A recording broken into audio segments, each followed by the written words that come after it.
And we are now live on Twitch, so please do not say fuck or bugger. Damn it. Fucker. Did. I literally just said it. What? Are you having fun? I just realised the Dukebox is playing the wrong thing. I was like, yeah, roll 20... Oh my god. I have my my peaceful ambience playing because I was editing on this thing for ages and I had enough of the title screen music, so I was putting on the rest of the music. Congratulations.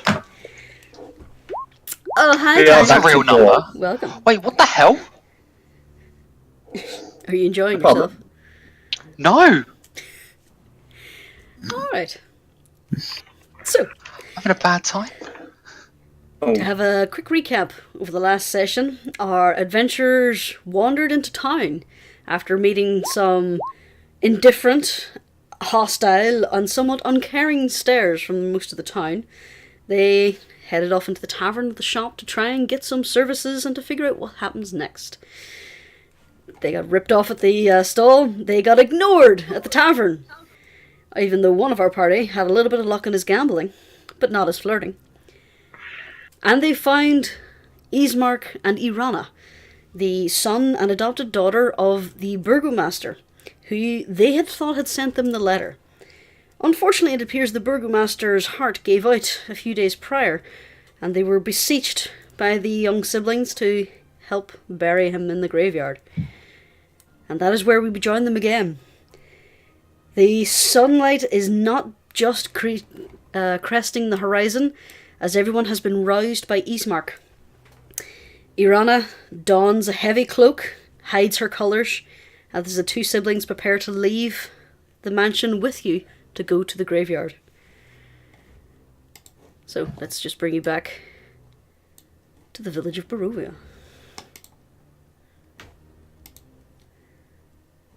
There we are. So then,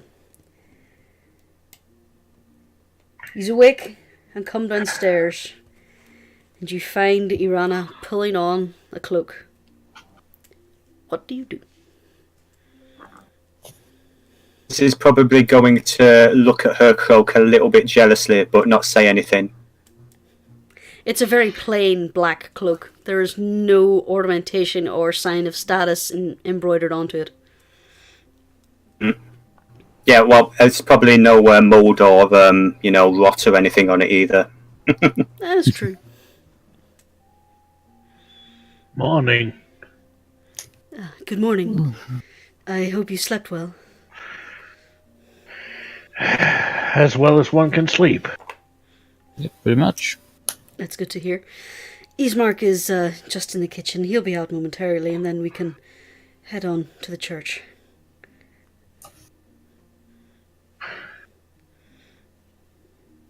She heads over to Reister and just sets her hand on her shoulder. Were you able to get any rest last night? Tossed and turned, but I managed to get a little bit. That's good. She gives you like a little reassuring pat, then wanders off. Kind of like her. Well.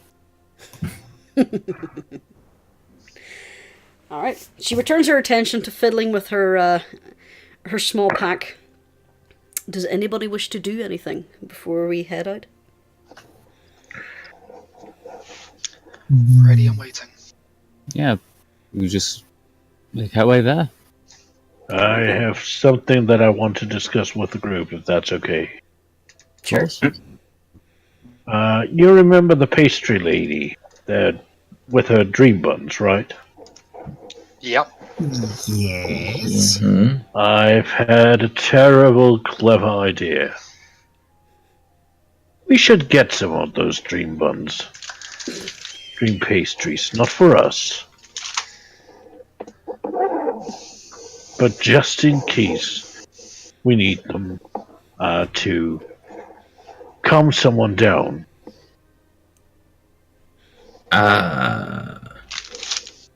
How do you mean? You're free to spend your money on whatever you want, friend.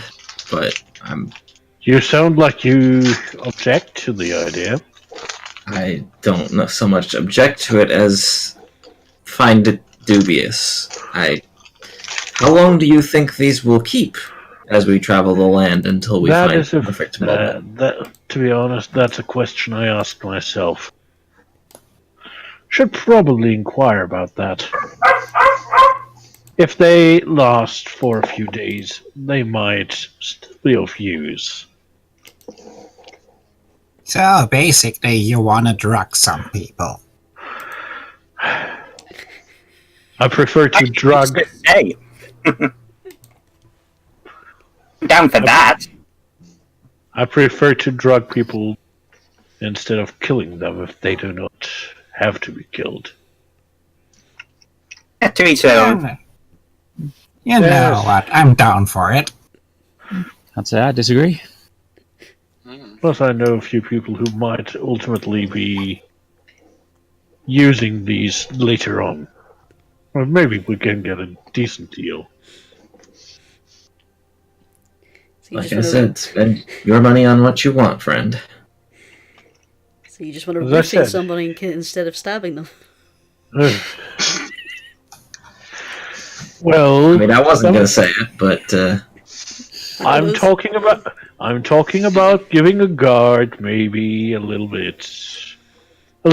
nibble, a little bit of the blueberries inside, and instead of having to kill them, they dream of sugar plums or whatever it is they get visions of.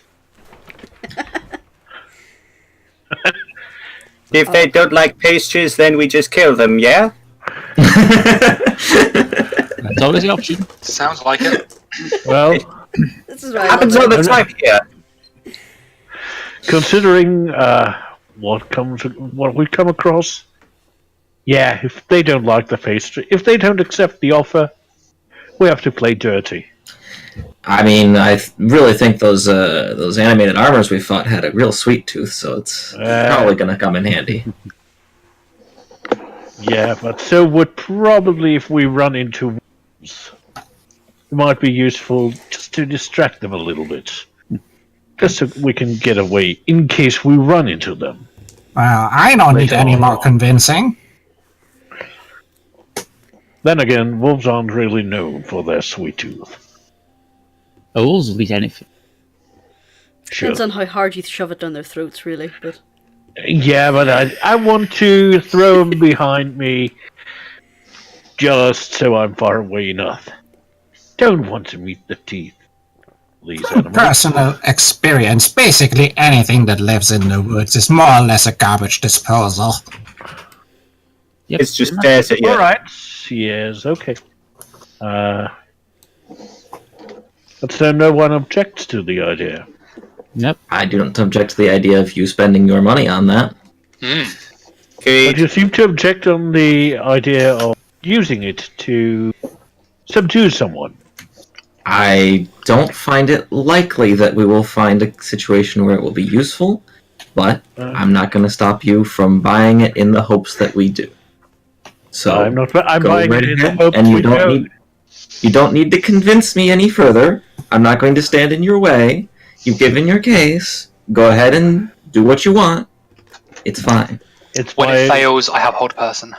it's my funeral, I know. Royster, my sweet summer child, if I had a piece of gold for every time I had to drug someone, I could make the fanciest dentures for a dragon in the entire world. Both intrigues. Well then, Granny Turtle, Sometimes what's in these hard candies? Sometimes I wonder about my friends. well, This is why we don't take sweets from strangers, kids. I walk away. well, My alright. most used phrase. Alright, by this time, Ismark has come out of the kitchen and he is handing a bundle to Irina, who she tucks it into her backpack. Alright, is everyone ready? Yep. Ready here? Ready as I get. Ready for the view. Let's head out. So, Keep your heads low. you follow the siblings as they lead you out of the manor and down the street You notice as you walk past, where's your past riches? There we are. Derkork and Siegbald. As you walk down the street, you notice there's a few fresh paw prints around the manor, but nothing else of note. And as you head further down the street, Reister, you find yourself checking the square for footprints or any sign of the ghostly procession you saw last night, but you see none. And after a few minutes, you find yourselves back in front of the churchyard. I have accidentally archived the church. Yeah, there it is. Alright. Now then.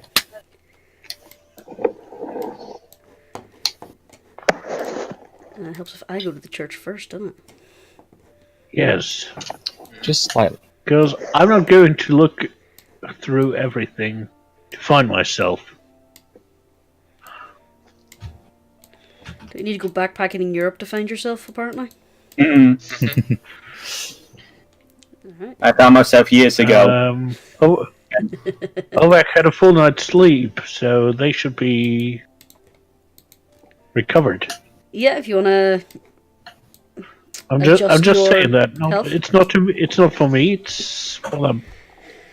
There you are. It's for ATP. Alright. So then, you arrive at the church, and you can hear the mutterings of the priest inside. Irana and Ismark head on inside. Rana, I'm following. Same here. same. Okay. This will probably hold up at the back. I see you came just in time. The sun is about to breach the horizon. We should take him outside. Just go straight back outside. Very well. Would you be so kind while I speak to the children of the deceased for a moment? Of course. So he takes the two siblings to the side as you hoist the coffin and take it outside. Just lob it out. Yep, pretty much. He's a Volcar. Just yeet it. I linger a little bit and try to listen what he's talking. Roll me a perception check. Let's see how stealthy Doru is. He's practically shouting. As you I'll always pull linger my earphones slightly away from my head. nonchalantly in the hallway, letting your companions carry the coffin outside, you hear the priest speak to the two children, and he turns to you and says, "Were you safe last night, my dear? Yes, thank you for your concern, but we're leaving today. Finally you're heading for Kazakh, to the monastery. I think that would be the safest way to go. Thank you for everything. Ismark has a few things he wants to discuss with you after we leave, but for now, let's put Father to rest." So then, he says, he leads the way out, whilst muttering prayers to the Morning Lord.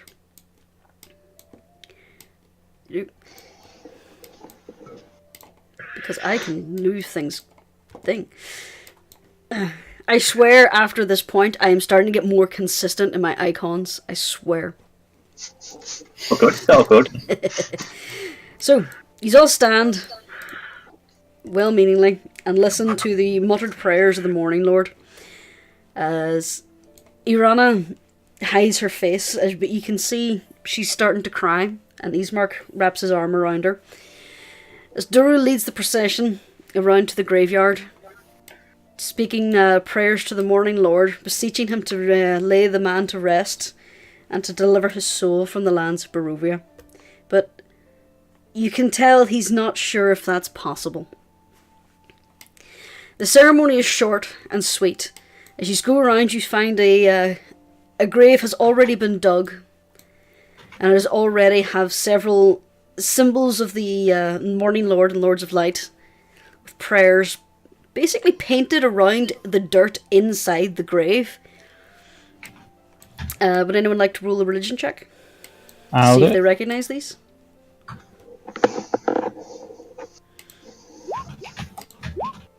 I'll check along with that. Not a religious person. Do you guys didn't know?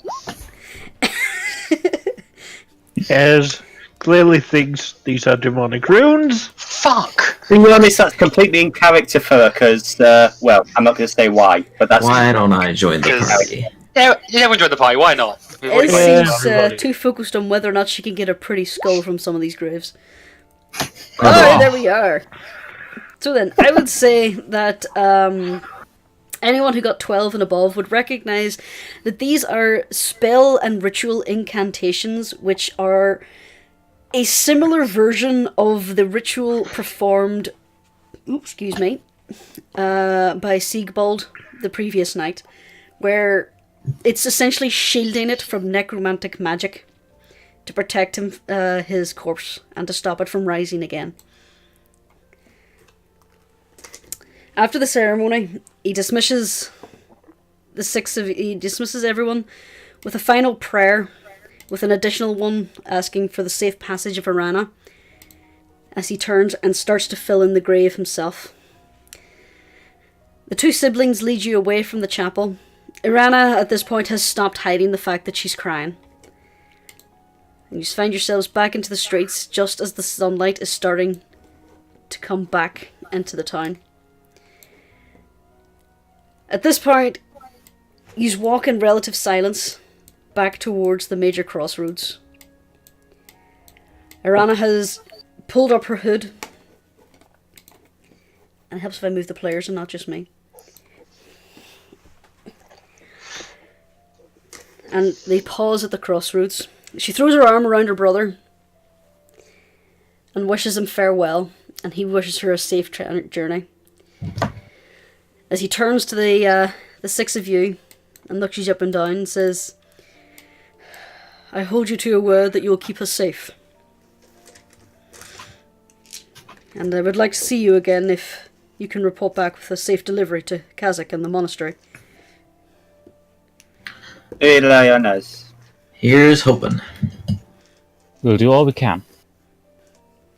Thank you. Keep her as safe as my own shell. Ismar kind of glances over at your slightly battered shell. Okay.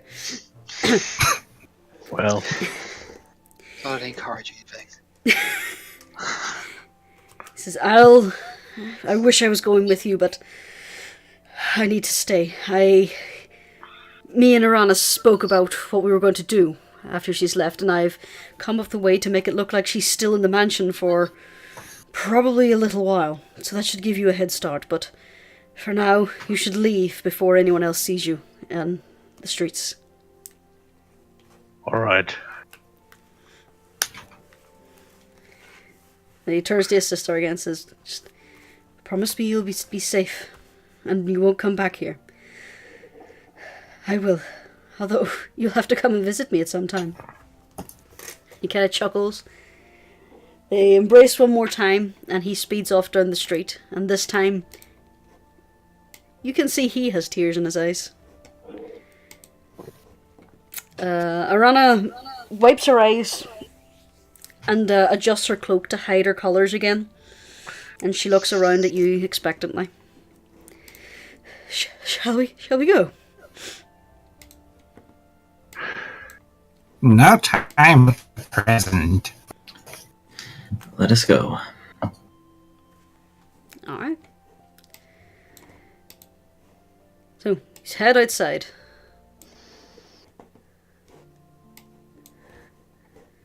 These are now on the other side of Barovia.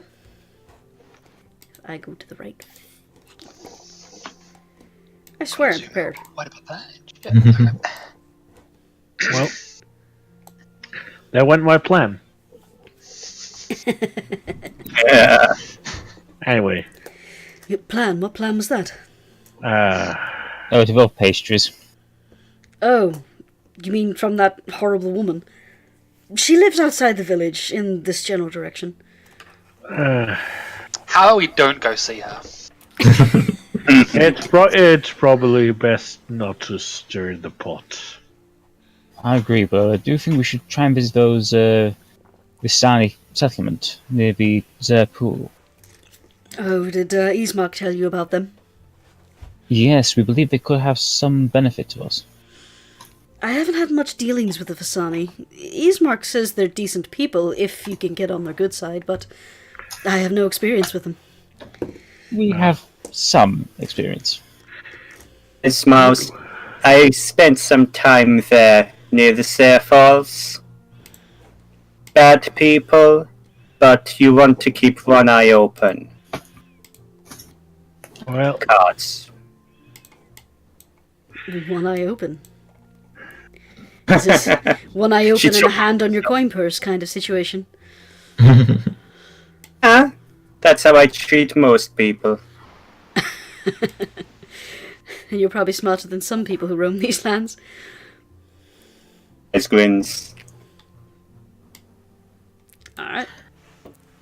While we're heading out on the road, Ovak is going to let Nella down onto the ground and mentally instruct her to run out ahead of the party about 80 feet and keep an eye out for anything strange on the road and generally stay out of sight as best as possible too.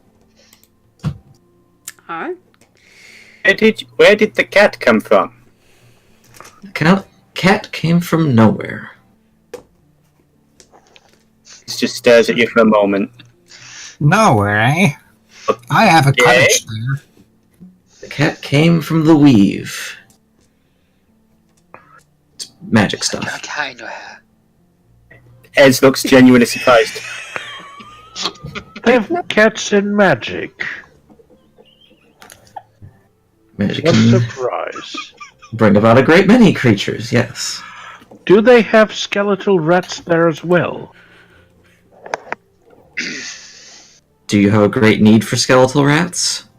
No, I'm merely curious. With enough study and practice, I'm sure you too could have your very own skeletal rat companion. But it might take... I do not long for a skeletal rat. But in these lands, you sometimes see things. So wondered. Uh-huh. Have you sampled the pastries? Bit of a narrow No. squeak. Me? No. No. If you did, are you sure you would remember it? I never really liked that woman. She always gave me an odd feeling. Hence why I'm not keen on meeting her at her home. I prefer neutral grounds. People might be bad luck. Something that confused me about that woman. I've been here around 3 years, but I don't really stick to the main. Is it customary in your lands to trade children for goods and services? Children? I'm not sure. There's sometimes the city lads would go out to the farms on work for under contracts over the summer, but We're talking about indentured service, slavery. it's not unheard of. Sadly, there's some people who will send away a child if they think they're, you know.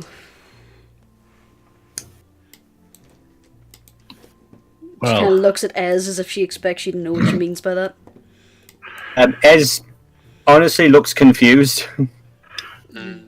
It's just that we had an interesting encounter about that yesterday Oh?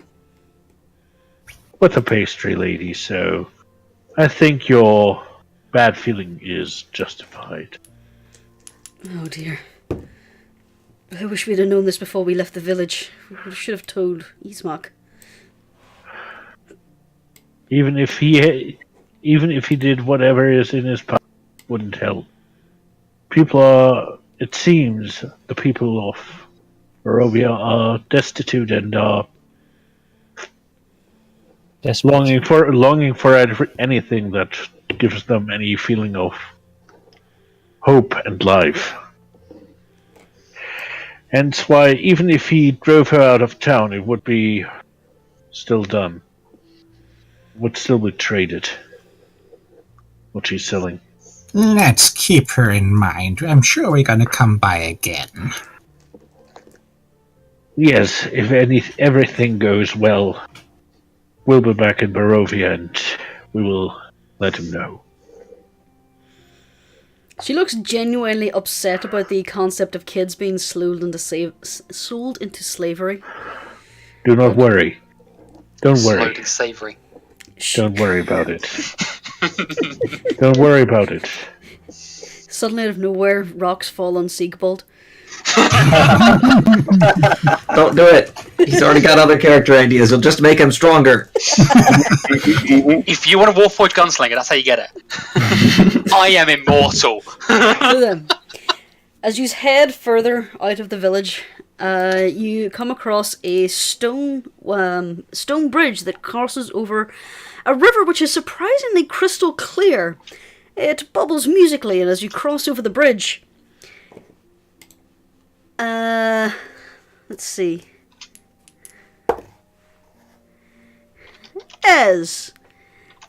You glance over your shoulder as you thought you heard something, and as you notice, back on the side of the bridge that you've just crossed from, there appears to be a raven, just kind of perched on the stonework, and it's staring at you. We tend to do that round here, yeah. Oh, thank God. Ez stares back. The raven kind of tilts its head. Alright, what Matches with her head. What are you staring at? Shit. It's just a raven. They're pretty common around here. Would I be able to do a evil sense? Sure. Okay, that's divine sense. While he's doing that, Ez is going to hold her finger out. You don't sense anything. You don't sense anything at all, really, from this creature. It's just a bird. But as you walk further away, it kind of hops along the stonework of the bridge, keeping an even distance. We stop. You guys, you want me The to raven ask stops. the raven? We're being shadowed. Does it stop in the air or does it stop on a tree? It's still standing on the stonework of the bridge. Okay. I can't It's sense about- anything from it. Probably about 15 feet away from you at this point. You guys, he just want me to ask him. I can ask him. Go ahead. Can talk to animals? I'm a druid. What do you think? It might not be a regular animal. Okay, give it a go. Okay. So Zabana goes up to the raven a little bit closer, and As you get closer, it hops away until it wants to keep at least 10 feet between you. so Zabana lifts her hands and goes, Yeah, you don't want to get close. That's fine. I'm just wondering, my good dear friend, and I know you're a good dear friend of all, because you ravens are social creatures. So, what is up with all that following us? I'm just curious, you know. You would probably be curious if we followed you too. You're strange. You're new. Strange and new. New and strange. Wow, it's been a long time since someone called me new. So, I hope that we're not strange and new in a bad way, because we don't mean anyone any harm around here. We'll have to see. We'll have to see. Have to see. Mhm. The raven, as it's saying, has to see. Has to see. It's now turning and starting to hop away and opening up its wings to fly away. Hey, hold on, my friend. We're about to embark on a long journey, and I was wondering if there's maybe anything out ahead that we should be careful about. It kind of half turns and looks over its shoulder. It still has its wings poised out to flap away. Many dangers, many dangers. Wood's not safe. Not safe. Nope. Not safe. And he starts to fly away. Thank you. Come again. I So- burned a spell slot for this. Oh, well. So, you have all watched as your elderly turtle friend has waddled down the bridge and has just been going, ah! Ah! Ah!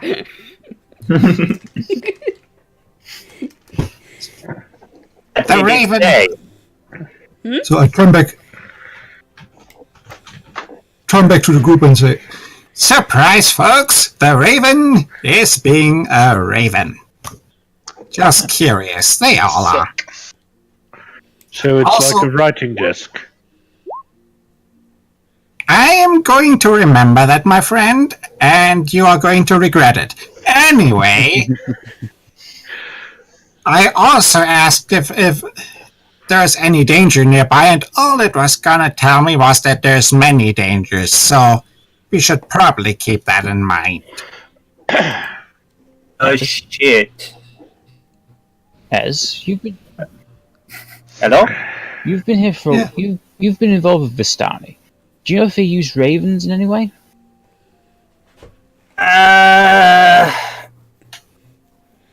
What would I have to roll anything to remember that, or can I just I would say no. You know there are certain Vistani who don't like or trust ravens as they count them as ill omens. But there are the odd who find them as good omens. But it's never something that's openly talked about. It just seems to be personal beliefs of individual clans. Okay. It's not something they like to share. I was with them for a while, and it took me a while to get anything out of them regards to it. But some like them, some don't. It's to each their own. Me personally, they're okay. I like them. I just remember that when we talked with the Vistani women at the tavern, they mentioned something about one of their leaders. She could possibly be some kind of witch. Eve. She was apparently, if I remember right, I mean, I'm still trying to get them to open up, but they didn't too much. They were saying that one of them, Madame Eve, I believe, Yes. has a bit of a skill in foreseeing things to come. He's an interesting person. Could be someone important to meet. Yes. Most important. She's basically, they don't really have what you would call a hierarchy, but she's basically in charge.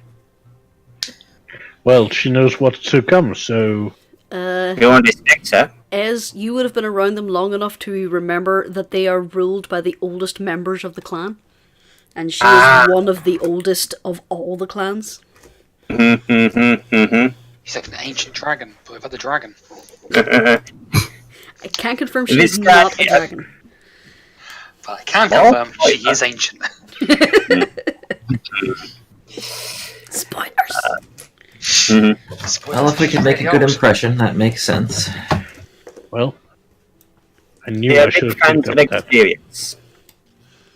Wow. So, while you are having this conversation, are you still walking? Yes. Okay. So you waddle on down.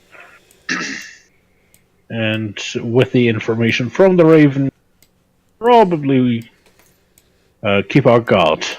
You But you get to this point in the map, and you have been walking now for the better part of 3-4 hours. You noticed, as you walked along, your little raven friend seemed to follow you from the air for a while, and then just sped off far to the west, and just left you to your own devices. To the west. Okay. Just to the west. Yeah. Alright. As Just curious. As you approach this crossroad now, you come across an old wooling set of gallows. It creaks in the wind that blows down from the high ground to the west. A frayed length of rope dances from its beam. The well-worn road splits here, and a signpost opposite the gallows points off in 3 directions. Barovia Village to the east, pointing over your shoulders the way you came. Sire Pool to the northwest, and Ravenloft Valcali to the southwest. The northwest fork, I swear I can speak, slants down and disappears into the trees, while the southwest fork clings to an upward slope. Across from the gallows, a low wall is crumbling in places, and partially enclose a small plot of graves shrouded in fog. I can speak. Jesus Christ. Shrouded in frogs is kind of nice, though. I like that. Ricer shudders at the sight of the gallows. He has seen many of his friends end up on there.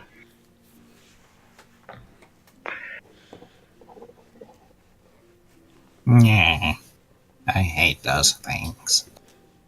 I'd say we take the northwest. I think we should go towards the Serpole. So that'd be northwest. Yeah, I agree. We shouldn't linger. Not with the dead being Great, let's go. being as restless in this land. Alright. You turn northwest. Reister, you find you have to give Irina a gentle shove as she's looking at the gallows in what looks to be a revulsion. But as you start moving down the road, Hello. you hear a creaking noise behind you from the direction of the gallows. As you turn, you see that the empty gallows is now occupied. The figure of a woman, skin grey in death, with tusks, turns towards you, a hole in her chest from a wound gotten in a battle.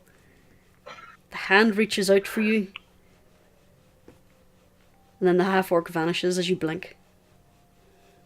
The gallows now swings empty. Okay. Yeah, Ez is just gonna mix of horror and pure fury for a moment. Tongue. Join the rest of the group.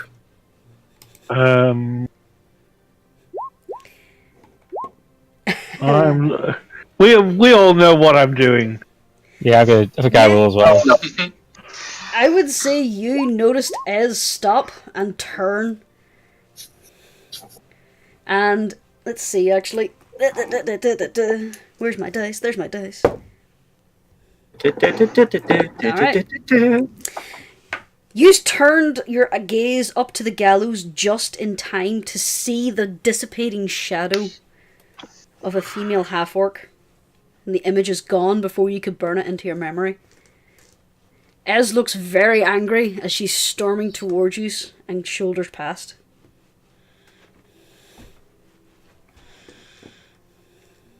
Dearie, everything okay?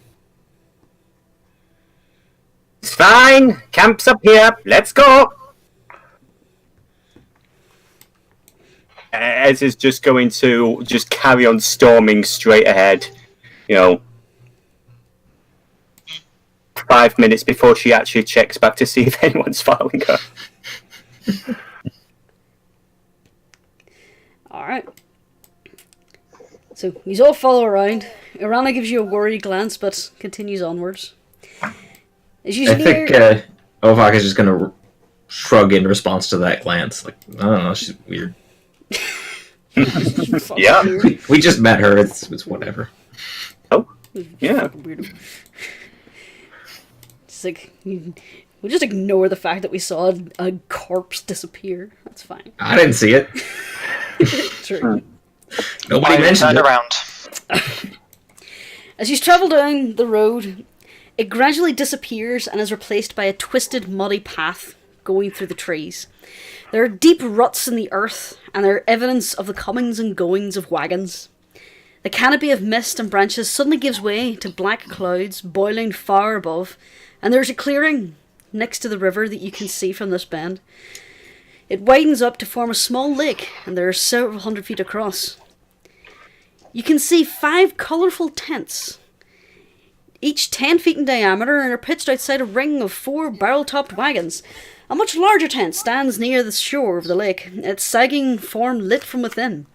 Near this tent, you see 8 unbridled horses hanging around the edge of the river, getting some drinks. The mournful strains of an accordion clash with the singing of several brightly clad figures around a bonfire, and the footpath continues further on by. But you decide to pause by this encampment for a moment and enter. And at this point, I'm just going to introduce everyone to a new character, a new player. And you can all see your characters, yes? Yep. Okay, I'm just going to introduce you to Specky Tater.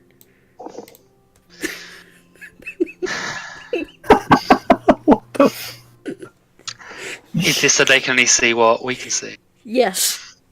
This is my camera. Oh my gosh, I never even asked what the whole Specky T thing was about. It's a spectator. Oh! You're only getting that now? Have you only just got this? Oh my god! Yeah, it took me forever. Oh my gosh. The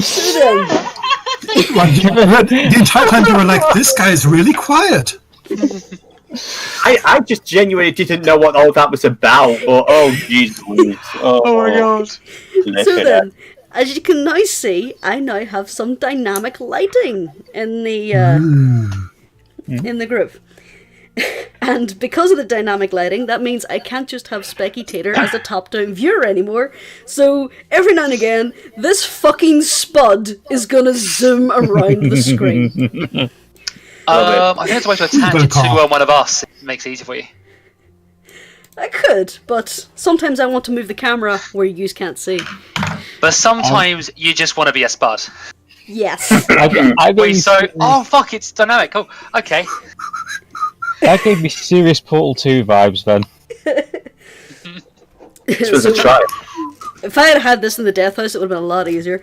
But oh my god, yeah. You'll notice now that you can't actually move through areas where it is blocked. So those are now solid walls. So if you try and grab your token and try and move it through that wagon, you won't be able to. You'll have to go around. I did not know we have a technology for this. Yep. Ooh, Yeah, Roll20's cool. Yeah. I notice how I like how you are all kind of queuing up and trying this one by one. We're like penguins. You're thinking we're doing that. Oh, the trees aren't solid. Alright, so ghost trees! So just to make you aware, this fucking potato will be zooming around the map, and you are to ignore it. What potato? I'm trying to stay with the potato so I can see the camera see. What next? What next? I cannot ignore Slimer! What next? A ghost rat? That'd be crazy. I should have used the rat, but anyway. I might change that in future. You might actually want to use the familiar the cat token. True, but Yeah. Cat, as I say, bat. in the case of if you split the party, I will need to move the camera. So, I just wanted You'll need a second potato. Yeah. Or just move the potato. Double spuds. So, I just wanted to show off this new dynamic we have here, but you have approached the camp during the day. So, there you are. You now have daylight. Oh, nice. So there you are. You can hear music and joviality coming from off in the distance, from behind the carts, and you hear the nittering of horses, the almost brutal abuse of a fiddle as you approach. Reminds me of my sister's music lessons. Sounds like the music my dad used to play. Alright, so then. Though he wasn't a fiddler on the roof, he was more piper. So he didn't topple them? Please, someone walk in the town. It's okay. Ez is Anyone? going to lead Sick. Oh, lead. Well, yeah, follow. very loudly, introduce themselves. Hello?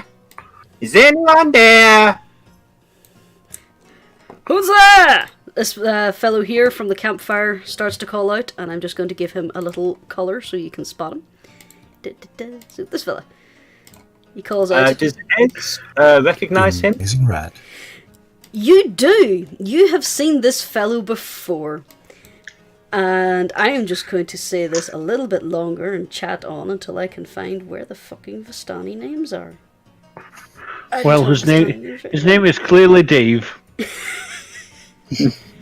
Dave Starnick. Clearly, yes. Yes. And every woman we meet is also Dave. Well, this fellow is... You recognise this fellow. This fellow is Alec. And he looks you up and down and says, it's the Wolf Biter! And a few men around the fire toast and start cheering. I just glance over at the mentioning of Wolf Biter. Yep. And I just That kind of sounds raised like my a eye. story that we need to hear sometime. It is a good story, my friend! Come, Ez join us! looks at his shoulders and, leans forward and says, I've been a wolf. That's how I got this. Iron slaps him on the back. How you doing? That was a short story. That's better when I tell it. Yeah. Agree to differ. So, my friend, what brings you back? I have not seen you in a while. I've been traveling around, testing the borders. You know how it is. Met some new people. Thought that I should introduce them to some of the best people in all of Barovia. Then what are you doing bringing them here? A few of them cackle and pat themselves on the back. A few of them seem to light up, and others look confused at your presence, but they're quick stories, and you can hear the whispered tale of the story of the wolf biter circulating around the camp. So come! Make room by the fire! Make room by the fire! Join us! It's almost time for a midday meal. Sorry, I didn't bring any wolf this time. Next time, will. I don't doubt it. I'm sure you I'd prefer like to yours know- raw anyway. I'd like to know, at this point, Zabornik turns to Irina and goes, Gabrielle, come here. Oh, sorry, I'm not sure what to do here. I'll come. Just join us. You know these maids. Not so bright. Is Siegbald just sprinting around the camp? I went in the wrong direction. I was like, why is it going there? And I was like, no, that's not the one I want. I want to go right. It's up. And I'm like, He just loves the new dynamic vision lines. He's just Possibly. keeping himself fit, just doing some exercises. Gotta work my decks. Yeah. Yeah, did Ez here Zabornak give Irina her new name? I don't know. Would you like to Make roll a a perception? That's fair. What was the name? Sorry, I missed that creature. It Ariel. was Gabrielle. Gabriel, not Ariel. It's a Gabby. It's a Gabby. Wait, who are you calling Gabrielle? Ez or Irina? Irina. Arena. For cheating purposes. She's like, yes, we're heading northwest towards the monastery. We're dropping off young Gabriella here to see some family up there. Yes, Complete waste, if you ask me! Ha ha ha! And she'll slap her knee. A few of us start cackling as well.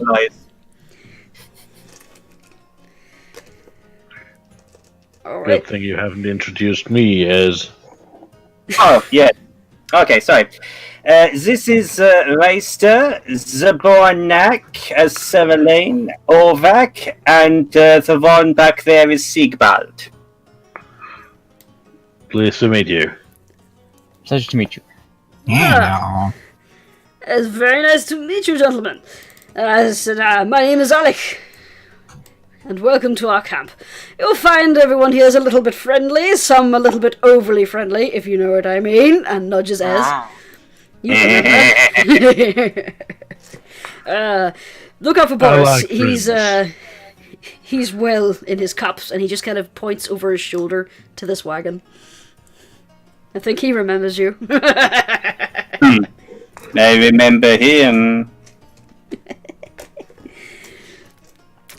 So then, what brings you to our little camp? Ez is going to turn and defer to Reister.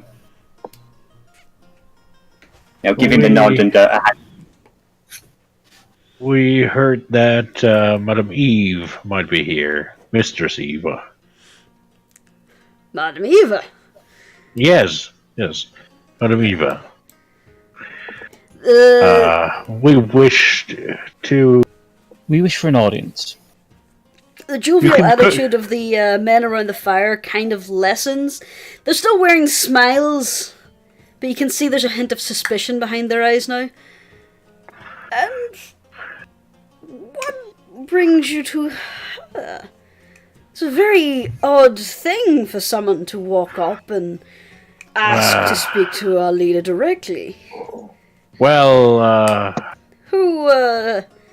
Who sent you our way? Mirabelle. Mirabelle. That's a name I haven't heard in a long time. How's she doing? oh, she is doing just fine. She's a little short of gold, of course, now. How do you think we found out? Did you beat her at dice? Cards. Even better! Oh, she's always a cheating bitch. You should watch her. But, She didn't cheat last time, so she must be getting a little rusty. Probably. Well, Madam Eve, she's not been well of late. Tell you what, sit here, join us in our stew, and I'll have a word with her. Enjoy yourselves. I'll be back shortly. I'll try to. I wish you hadn't phrased it like that. As he's leaving, can I make an insight check to see if there's any reason why we should be concerned? Sure. We should always be concerned. Oh yeah, more so than usual. Yeah, but yeah. You know this man. You've fooled around with him a few times. You've joked and played dice with him. You know him to be a hunter, and you know him to be honest. Yeah. Ez is going to give the rest of the team the nod of that. It's cool. All right. Going to start, telling some wacky stories involving, giant dinosaurs and bird people to the rest of the Vistani. You know the Vistani always love a good yarn, so they've gathered round as they start scooping up big bowls of stew from the fire as they listen. As you speak, several other Vistani just kind of putter around the camp. They come, they collect their stew, and they move back to eat where they were. You can hear a rattle in the distance, as you assume more people were eating over here. And you can hear the deep booming snores of what you assume to be Boris in this wagon. Oh, that Boris. I'll leave it up to the imagination what you do with Boris. Ah, snores. Must have been a wild ride. It's grins. So, as you watch as mingle with the Vistani, you realise that these are a fun-loving people. They seemed a little bit standoffish with you at first, but once they saw you with Ez, and Ez got right in, they seemed to warm up to you. They start to pass around wine skins and offer them around the group. Do you accept? Yep. Alright. Anybody who is taking a swig from the wineskin, can I have a constitution saving throw, please? Good thing I wasn't saying I take a swig. Character-wise, I have to. Oh, God. Yay! Yay! Oh, this isn't going to end well for anybody, is it? Oh, very well.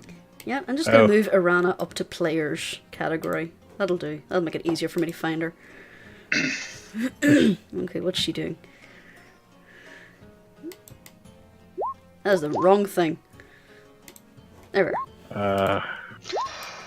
Yay! Oh, Jesus. Alright. She's fucking wasted, okay. Wow.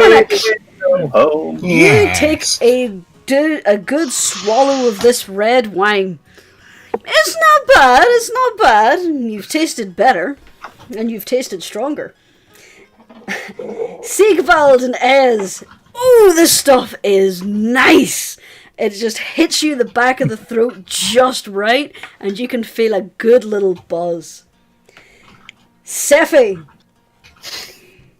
you take a swig and you start coughing.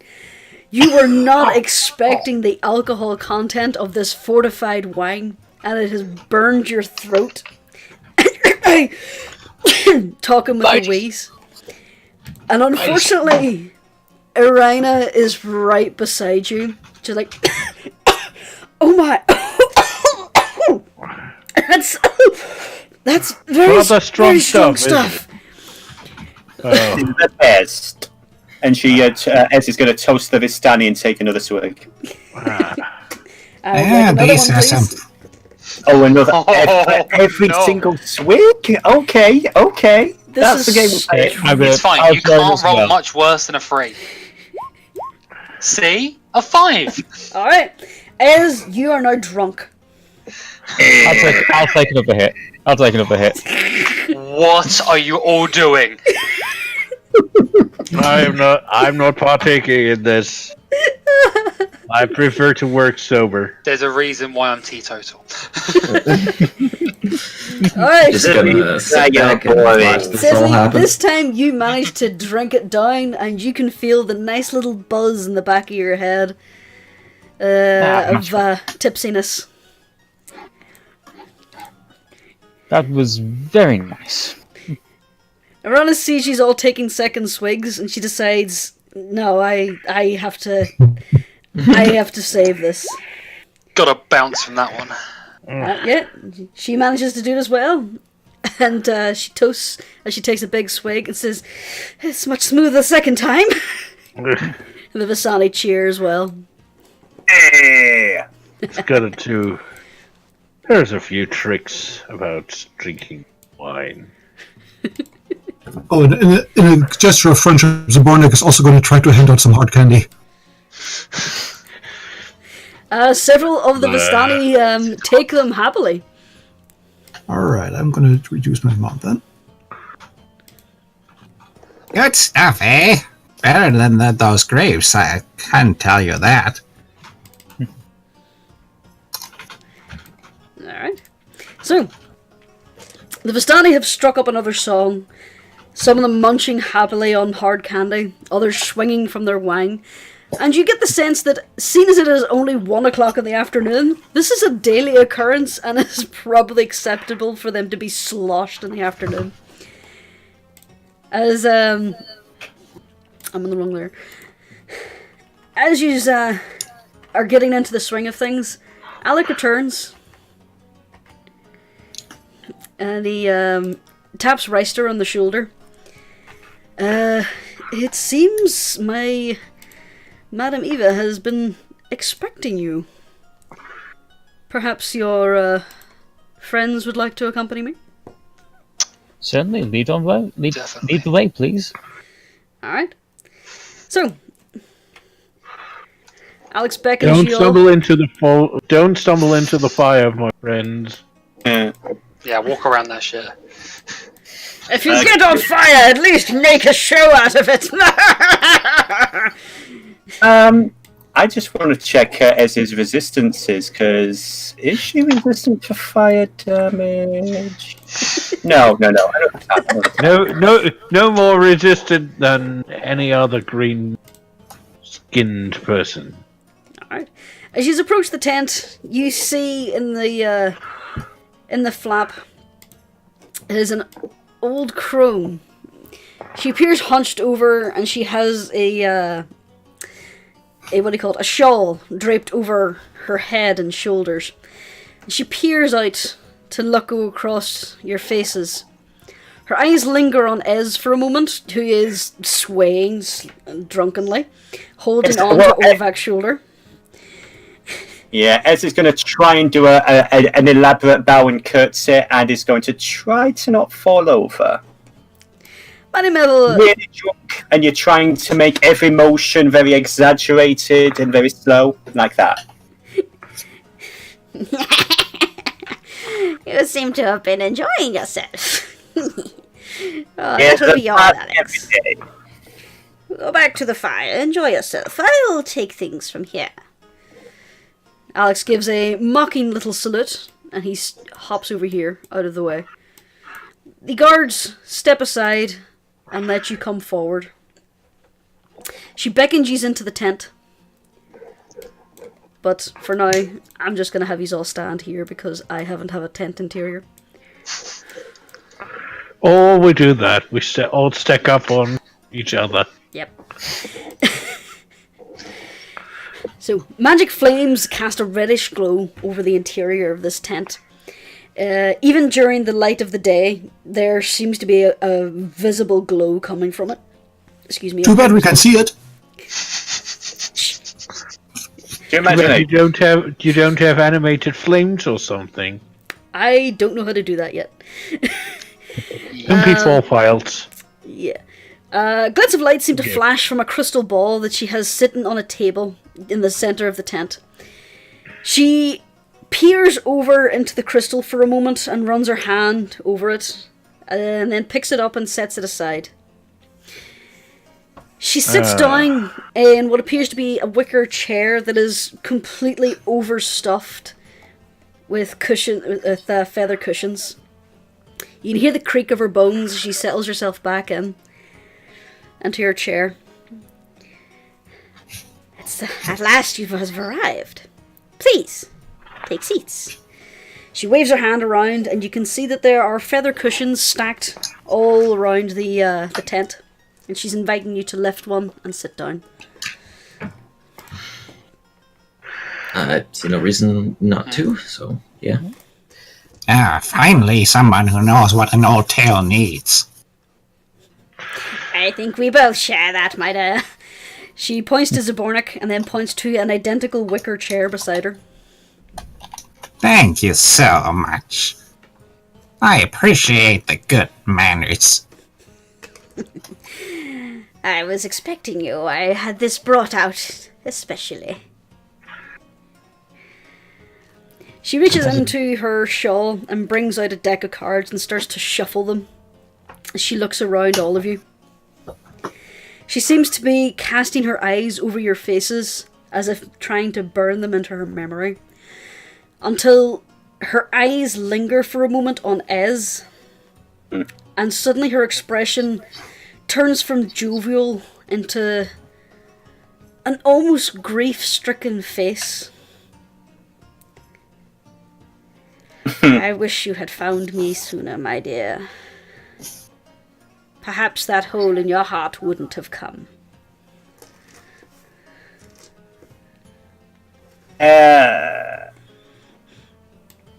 Ez's expression's just gonna kind of freeze up a little. She's not gonna say anything. Madame Eva just kind of nods at you, expecting that. Her eyes shuffle over to Ovak, and her jovial smile returns. And they go on further around the group, and they rest on Urana. Her head tilts curiously, and she strokes her little chin. Then she looks back at the cards in her hand. So, what brings you to my camp? I see there's no fooling you, Madam Eva. You are indeed as wise as we've been led to believe. Flattery will get you everywhere, my darling. I like her. We're here for... well... we wish to find a way to kill Strahd. She stiffens at the mention of his name. And one of the guards just kind of leans in and looks around the tent. She waves her hand, and he leans back. I would advise you not to speak his name often, my friend. It's a bad idea. I apologize. Seems that name is a bad omen. It is an exceptionally bad omen, and the speaking of his name can draw his attention, and I don't think you want his attention just yet. But On that, if... Not a bad omen, a bad omen. But if you are opposed to the ruler of this land, I suppose we have a common cause. He has cursed this land. Every soul in here is trapped and will not leave. No new souls enter, no souls leave, and everything is going on and on in a horrible cycle until the end of time. No new soul comes? Colin is downstairs. That's a weird answer to my question. Sorry, my housemate came in and started looking really confused. He was expecting Colin to be in his usual place, but he wasn't there. So he's just kind of sitting there going, just kind of pointing, going, where? Sorry, I didn't hear. Spoilers for the final boss. I didn't hear your question. No new soul enters, you say? No. Then how come we've entered? Well, that Have is we one always way. been here? I mean, by means of birth. I beg your pardon? no children are born. Well, of course, children are born, my dear. She sets down some of her cards and draws a line around them in the velvet to make a circle. This was the land after the curse befell. And she lifts up one of the cards and flips it over to reveal a graphic on it. Say this person passed away. Their soul is trapped. It cannot leave this terrible place, but it has nowhere else to go. So, she flips it back over again. It returns. A new child is born. An old soul resides. Interesting. You're in a cycle. Would I recognise reincarnation as a thing? Would you? What's your Do a background? religion check. Sure. Well, As a religion, paladin, I'd so- assume you would have a very good understanding of how souls work. Fair enough. It's flat. Yep. Alright. You know that souls in the mortal plane, whenever a person dies, their soul is carried by the Raven Queen to the afterlife. And once past that veil, it is then either transported to the realm of their deity if they are chosen worthy, or it is cast into the 9 hells. So it appears that the souls in this realm are beyond the reach of the Raven Queen and cannot be drawn from this place.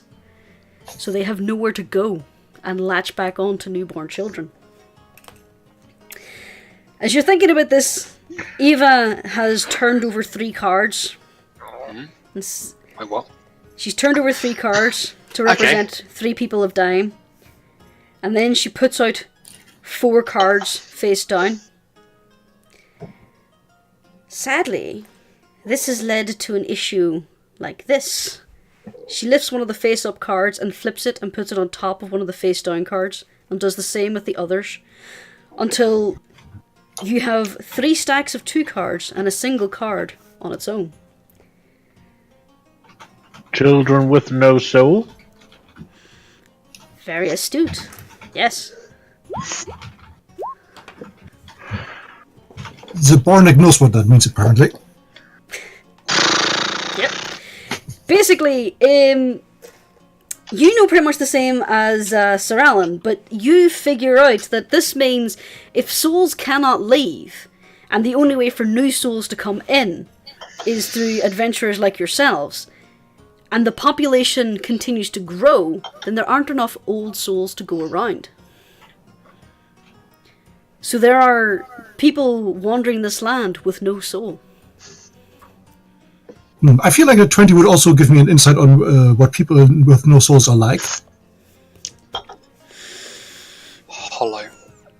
Yeah, Dead inside. you know them to be hollow. So, what you're telling me is that you have a bunch of hollows running around.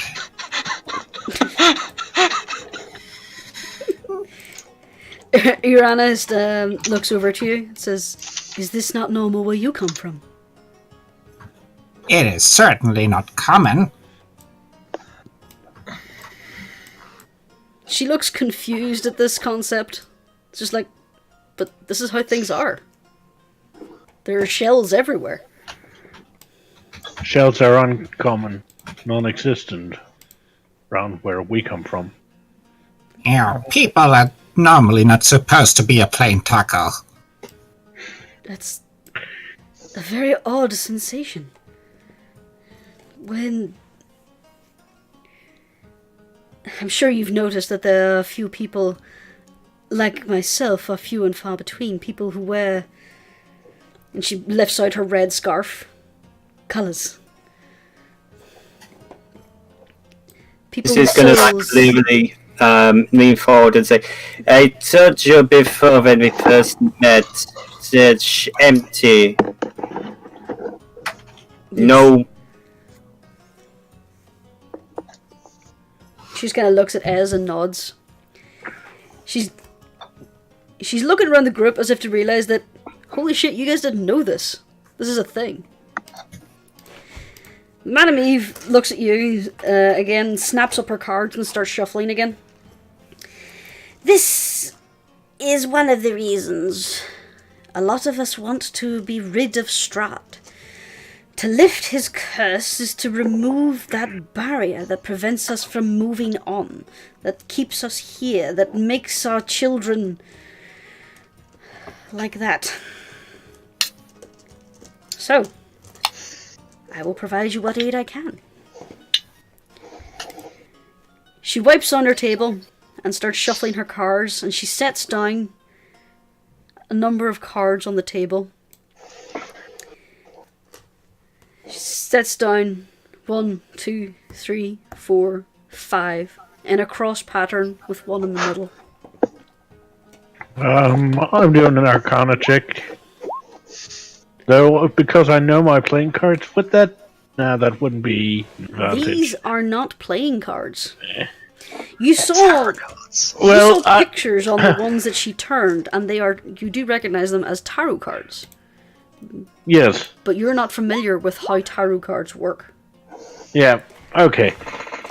Sir If you set a Alan, tarot cards, we're far enough. you've seen What a tarot training cards in Arcana? before. I believe so. You've seen tarot cards before, and you've mostly seen them in the hands of fortune tellers at fairs. You don't put much stock in them. Alright. Well, I have a bit of training in Arcana. my mother had a bit of foretelling. I'm pretty sure we should let the person who can come.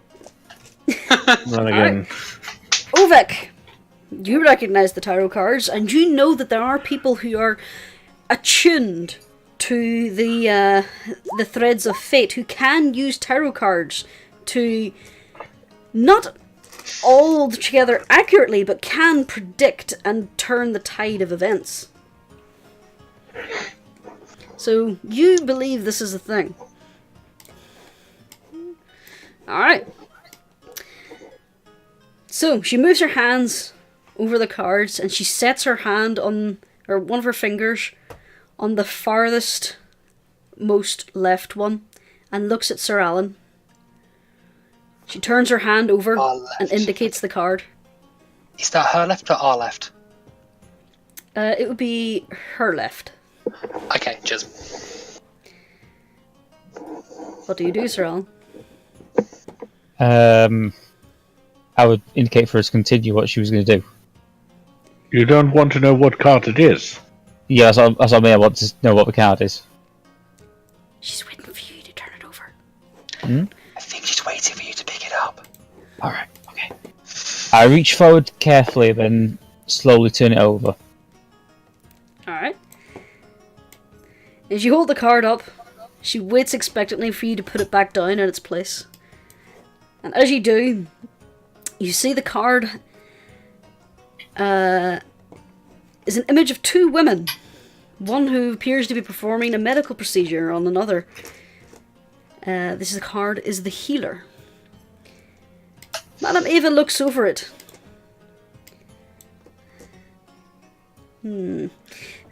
This card tells a history. Knowledge of an ancient will that will help you better understand your enemy. She runs her fingers over the card. Good news then, I am ancient. Look to the west. You'll find a pool best by the light of the white sun. You'll find the knowledge of that there.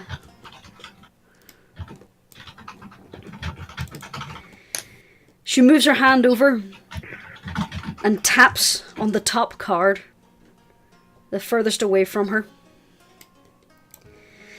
This card usually tells of a powerful force for good and protection, a holy symbol of great hope. She looks to Siegbald and moves her hand and points to the card. I'll reach over and look at the card. Flip it over. You flip it over and put it back in place. She scans it. You see a depiction of an old man and some trees that appear oddly humanoid. The druid. Oh, Gary, I know that guy. Calm down, darling. Just saying, he modeled for cards back in the day. It was a good income. Madame Eva just gives you a fond look and chuckles. She looks over the card. There's an evil tree that grows atop a hill of graves, where the ancient dead sleep. The ravens can help you find it. You can look for the treasure there. Okay. She moves her hand over and places her finger on the third card, the rightmost one. And she looks to Ovak. Then retracts her hand. Ovek will do the thing. Flip a card over. This card is a card of power and strength. It tells of a weapon of vengeance, a sword of sunlight. All the better to slay a creature of the dark. The card depicts a man, coins, and some livestock. You see the trader. I know this one well. Look to the Wizard of Wines. In the wood and sand the treasure hides. Look to the Wizard of Wines. In the wood and sand the treasure hides? Yeah, I'm sharing these with you, so these will be entered into your journal. So you And can best of all, open you these numbered up them. anytime. Thank you so much. I was writing and numbering it, and I was like, wow. So if You've you done go that for to me. your journal, at the very bottom, there's a tab Yeah, it's called card reading. References and Lore. Nice. Card reading, you've got them all in numbered, which is really good for me. Yeah, like I said, I'm quickly making some notes as well. So if you open those and scroll down under the image, it'll basically show you the text that I'm telling you. Cool. I didn't have my Roll20 window open actively, and I was furiously taking notes on what you were saying. So this makes life a lot better. So as the Wizards of the Wines thing, her eyes are going to be right open.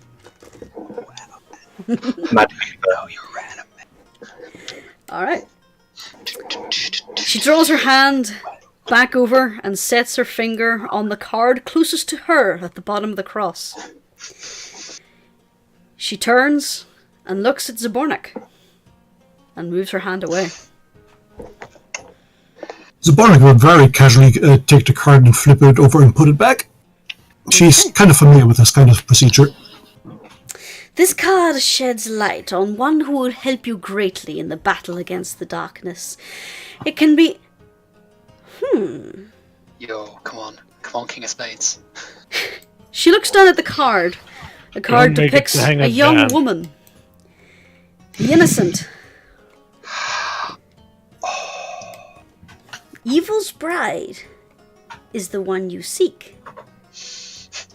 How utterly unexpected. I'm just gonna turn and look. Yeah, I think all of us are at this point. Very inconspicuous, you guys. Arana looks around. Does she look? What's going on? You're more important than you realise. Might be. Her face has just turned bright red. I have that effect. Madame Eva, you hear the creaking of the wicker chair as Madame Eva sits back and starts to stroke her chin. And she's now looking at Arana with a more rapt attention. Show me your neck, my darling. Arana pulls her collar closer under your neck. Don't worry. No one else will know. So Arana looks around at you, at the rest of you.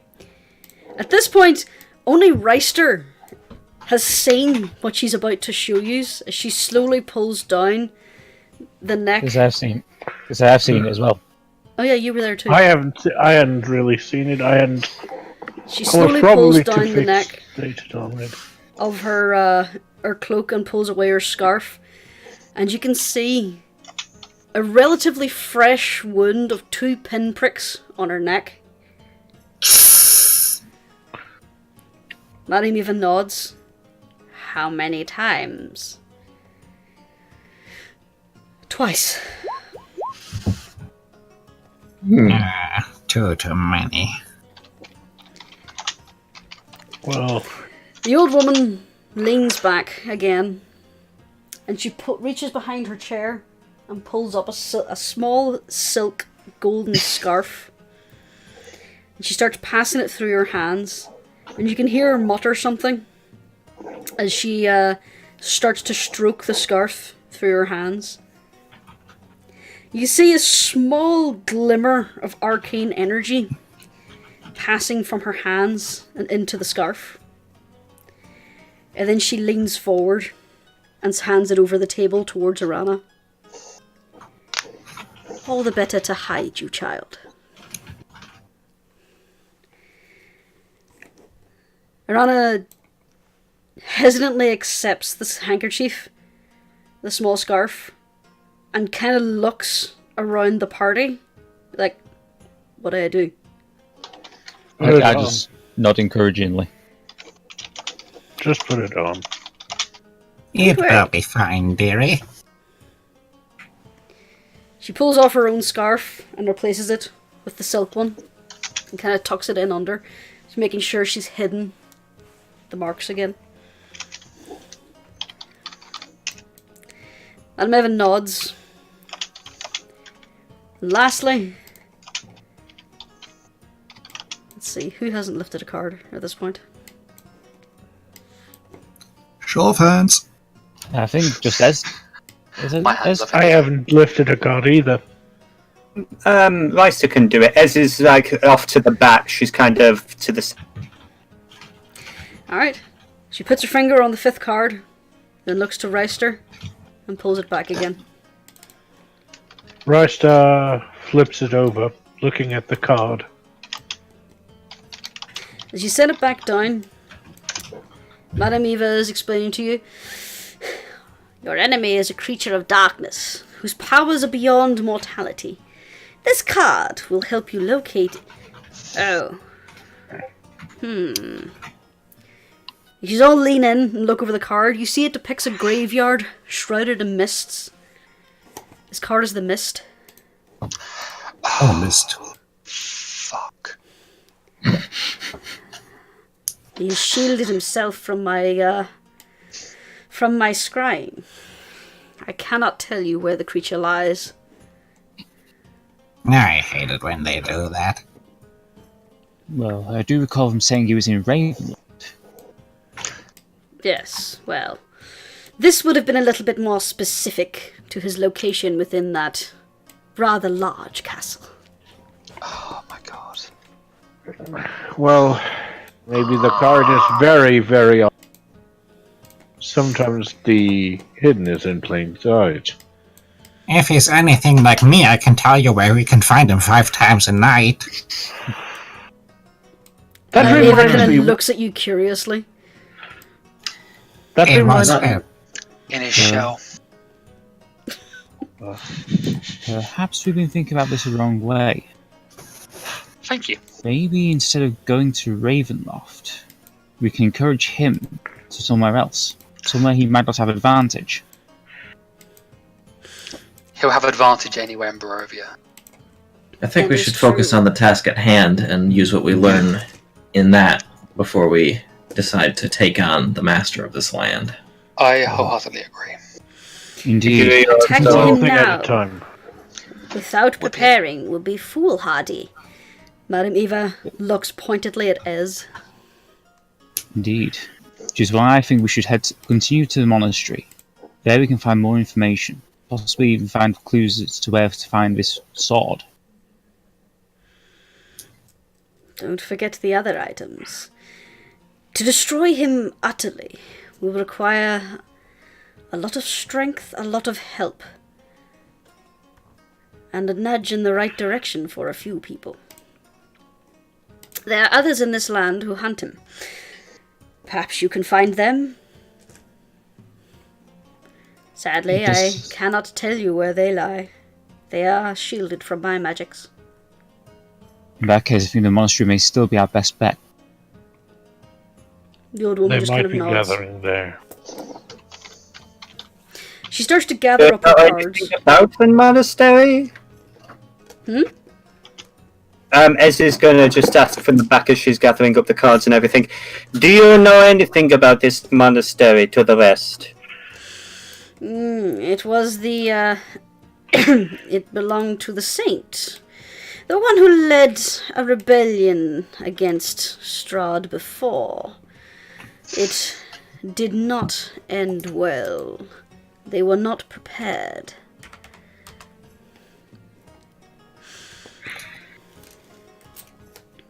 So they too were foolhardy. There have been many attempts to destroy the devil that rules this land. She was the closest. Markovia. They call her a saint now. There are others. There was one not that long ago. I'm sure Ez is familiar with that incident. But they were not prepared. That is why I am encouraging you to seek aid and allies. The more allies we have and the more power we have behind us, the greater chance we can free all these poor souls and halt the creation of these horrific abominations and mockeries of life.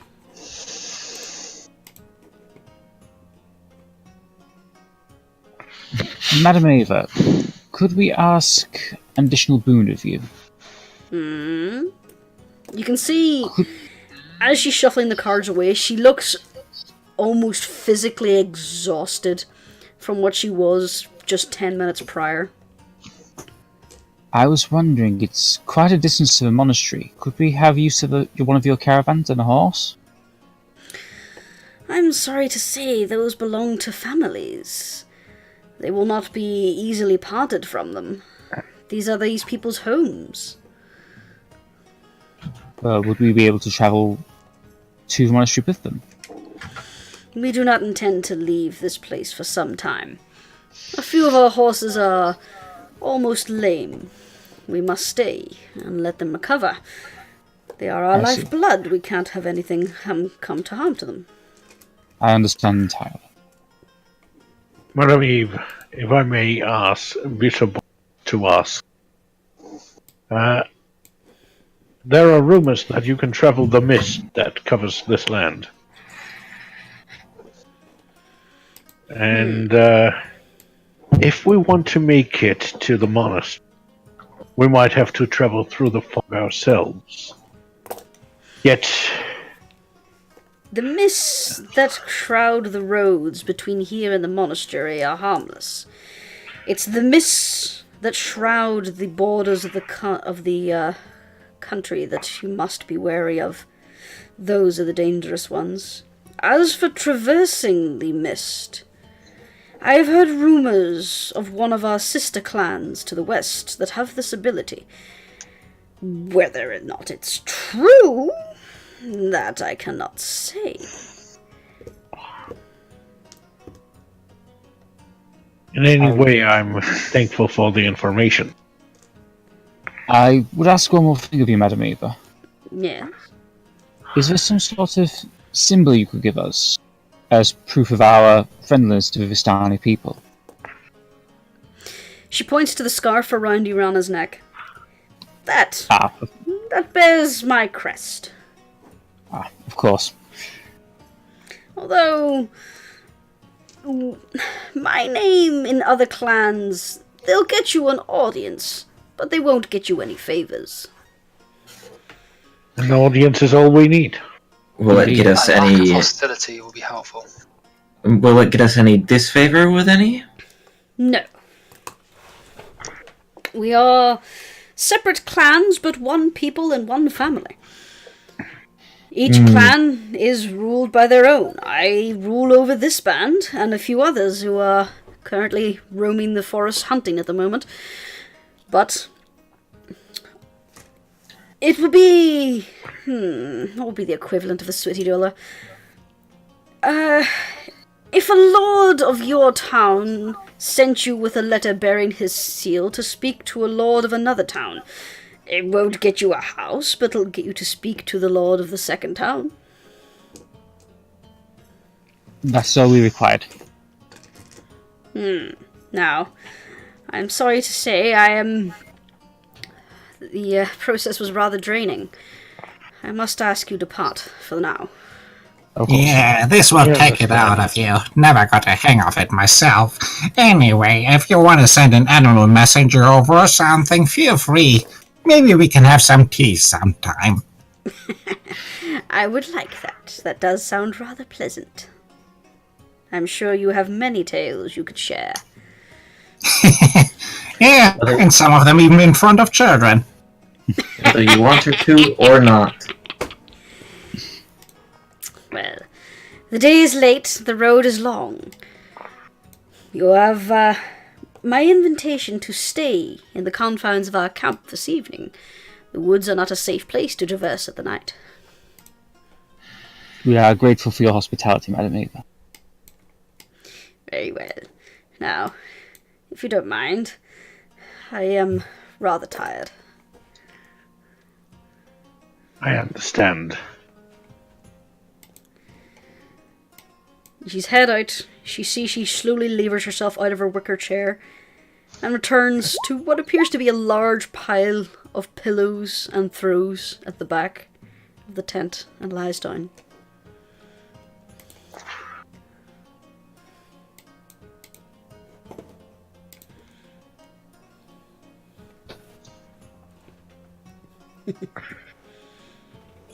Okay. Well then. Well, she seemed like a lovely gal. Everyone seems lovely to you. Very powerful. Well, you don't. As you walk away from the tent, Irana walks towards the horses and she beckons you to follow. Sure.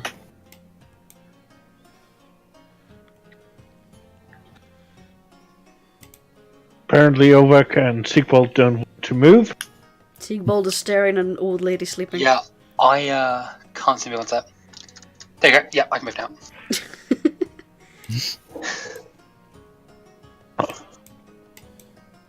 Just gonna kick him out of the way.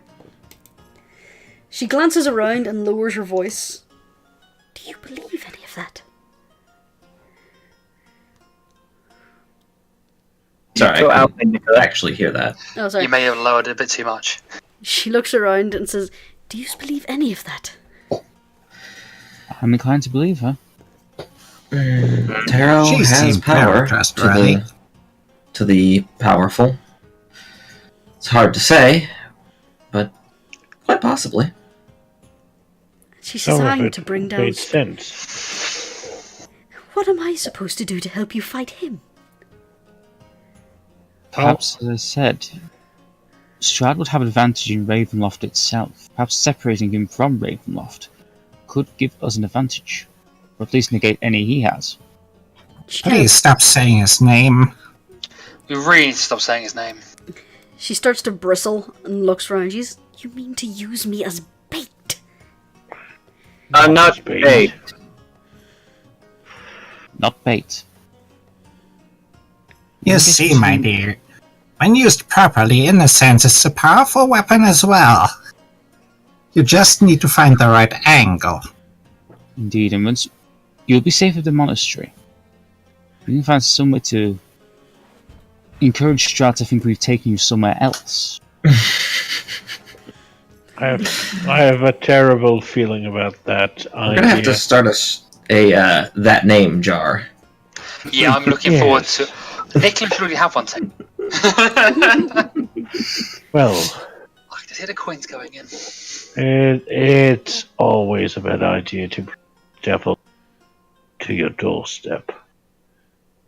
But he's weak when he's not at home. That's a very awfully bold assumption. Yeah, well, You should have met my mother. She's a devil. A question for the DM. Yes. Would Ez believe that Strahd is weaker outside of Ravenloft based on prior experience? Or would she think Reister is oh so very wrong? You don't know.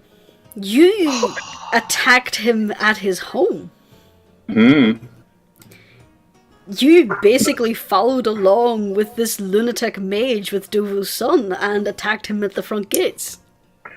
Lunatic mage. So Triggered. she knew about it.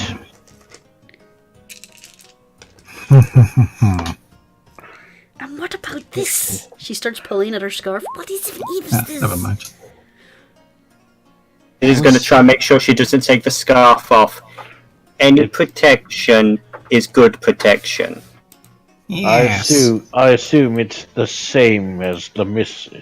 Think of it like a mist that covers your image from the side of the devil. In the business, we call that a ward. A ward? Are you sure? Yes. Reasonably. Get past Butcher. She reluctantly tucks the scarf back into her neckline. So He's going to ask her, "Are you afraid?" of course I'm His afraid. moody drunk hairs, by the way. I'm terrified. You should be too. I'm spent 3 years in the woods. Great. If you let it stop you from doing anything, though, it wins. She And she shrugs. grits her teeth and looks at you. It looks like she wants to argue, but she knows you're right. Mm-hmm. At the moment, you don't have to do anything you don't want to do. We're traveling to the monastery, as you and your brother asked, and from there, we'll find out what we do next. I don't think that it's really necessary to get too worried about Alan! plans beyond that yet. Alex, my friend, Alex! So, did you find what you needed? Well, we learned a lot of things. Yes. She truly is a person. Kind. Mm-hmm. She is a mystery, that one, yes. But come, you must be coming back down from your beer. Come, have more. We have stories and food to share till the morning light. Let's go straight over to the fire and grabs another drink. This one knows what to do. I was hoping we could get back on the road. Now let us take in the hospitality. Indeed. After all, the woods are Fair enough. dreadfully different night. That's an understatement, my friend. Normally, I would have favored making time myself, but who knows when we'll have another friendly encampment. Friends are far and few between, eh? That is true.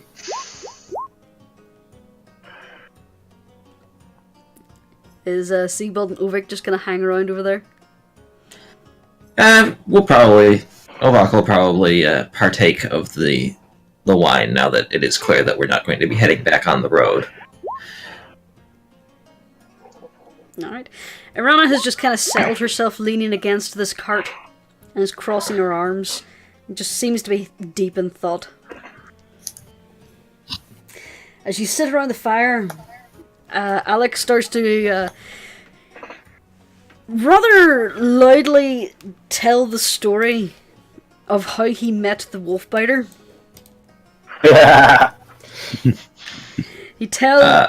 He weaves a tale of his him and his companions were out hunting when he heard the howls of wolves hunting, so he climbed a tree to wait for them to pass. When he found an odd red-haired woman in a clearing, being surrounded by wolves. When one of the wolves lunged and attacked her and grabbed her by the arm, she jumped on its back, her arms still in its mouth, and started to bite the ever-living fuck out of the wolf, tearing its face and an ear off until the wolf bled to death and the others fled. And that's how I met us. Hey, good times! Opa! Boris still has that ear. Hey, I've got the other one! And she'll actually pull out this... It could have been an ear at some point. It's pretty distressed by now, but yeah, she waves it around and sticks it back in her pocket. All of us Danny start howling with laughter. It seems that this hasn't been the first time this story has been told around this campfire, but it's an old favourite. Ovak is going to give a mental command to Nella to keep Irina company, as a cat can. So he's just going to go over and curl up on Irina's lap? Yeah. Alright. She absentmindedly starts to pet the cat as it approaches. Ez is pissed. And Oh, yes, she is. Sir Alan is getting close behind. This is probably going to start singing some rather filthy song in Celestial, so the only people who are going to know what the lyrics are going to be Sir Elaine and Siegbald. So, yeah. You can bet I'm joining in. Alright, Ovak, you take a big swig out of a wineskin that has been handed to you, but you're pretty sure this one's been watered down. Oh well, you take another big swig.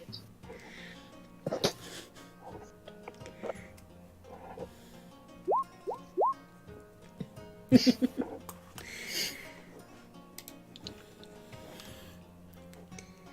then,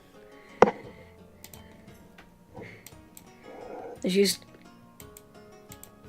dance and laugh and talk, the sun starts to fade in the skies. As you've been here for quite a number of hours, you were in Madame Eva's tent for a lot longer than you thought.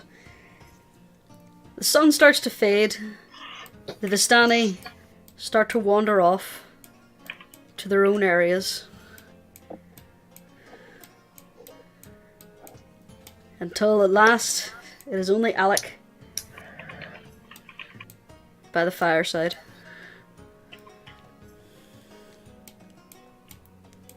He seems very tipsy himself. And it looks like the only reason he hasn't gotten up and left yet is because he can't.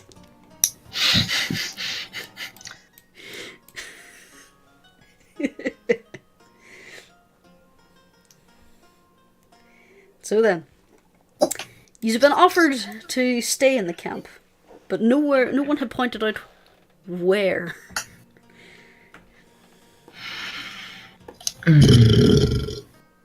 I would say stay near the fire. That's my recommendation. To be honest, Ez is probably going to, just curl up in a corner almost next to the fire. She seems very comfortable by it. Much pass out. Yeah, if not offered anything else, just get out our bedding and bed down here.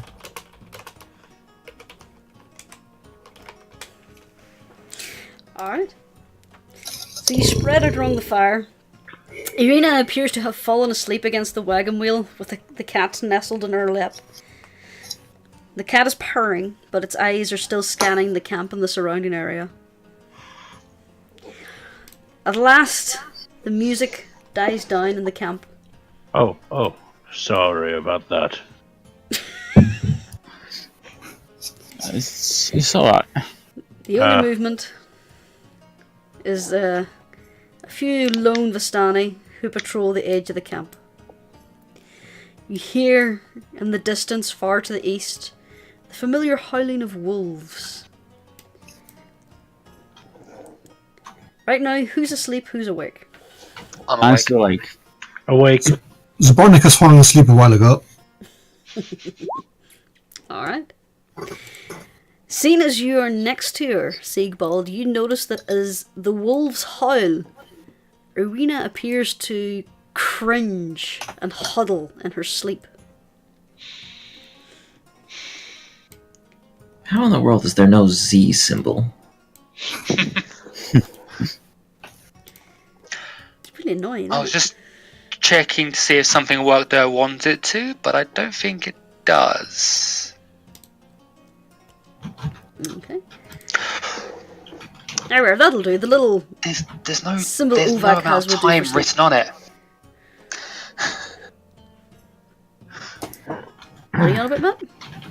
I'm reading how a spell works, but there's no duration up to 1 minute. Yeah, that's useless. Ignore me. I was looking for an all-night remedy, not a here, have 1 minute. Oh, you're trying to cast silence? No. Calm emotion. Prevents him frightened.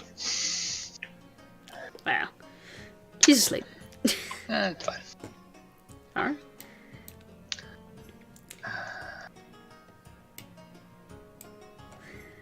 The Stani are just slowly patrolling the area. The wolves fade off into the distance. Alex falls backward off his wooden stump and passes out where he falls.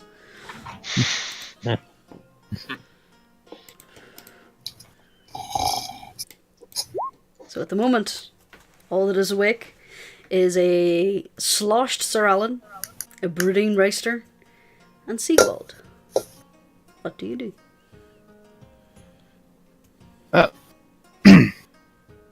Well, it's quite nice, this place, isn't it? Yes, it is. So.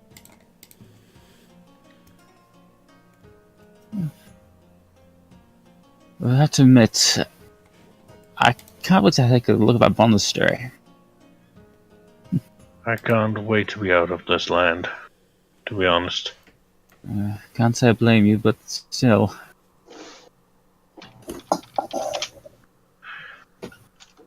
There are quite a few beautiful things here. Yes. Yes, there are. But I'm starting to get something that I haven't had in a time. Hmm? Nightmares. Oh. For a long time, no dream haunted me anymore. As much as I hate to admit it,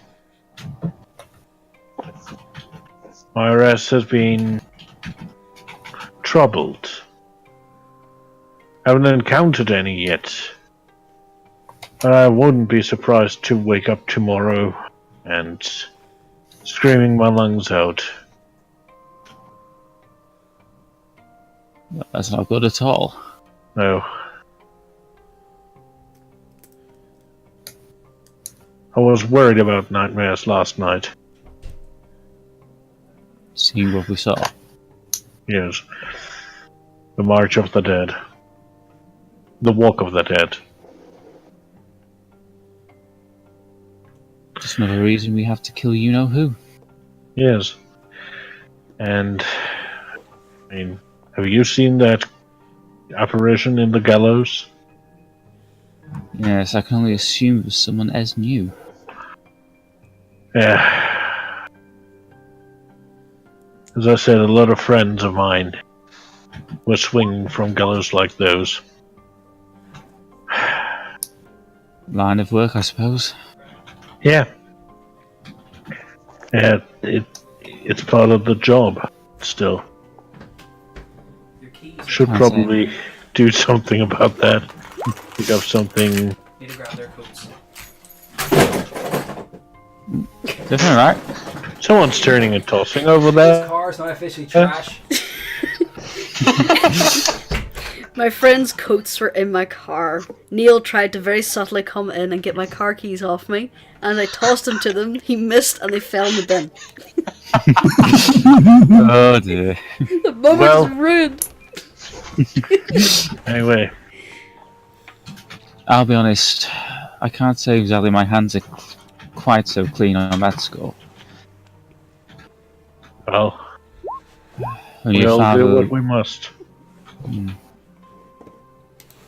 Still, I suppose it's my brother's problem now. At least you have a father. Mine died in an accident. Yes, I remember you saying. Mine passed away not long after before I left the monastery. Oh, Yes. I probably have a young niece, about 8 years old, something like that. yeah. Must be hard. 4, 5, 6. Okay. Siegbald, you right over there? I'm fine. I'm just getting something ready. Fair enough. Still, Swear that potato over there, Stolk. you've had less than me, and I'm pretty certain that potato's doing nothing. Now it's moving around! God, we have magic Don't know what you're on about. potatoes in this land. Nah, I'm just jostling you. Oh, fair enough. You did say you saw a skeletal rat last night, so Didn't say that. So said something about seeing. Said something about weird things I've seen. But yes, I've seen a skeletal rat. It came to rest on your dagger. My dagger? Squeakshanker? Yes. Oh, that's what it's called. Yes, I figured it would be appropriate name. Well, Reister, as you turn to look at your dagger, at you my realise- dagger, Yeah. I have no.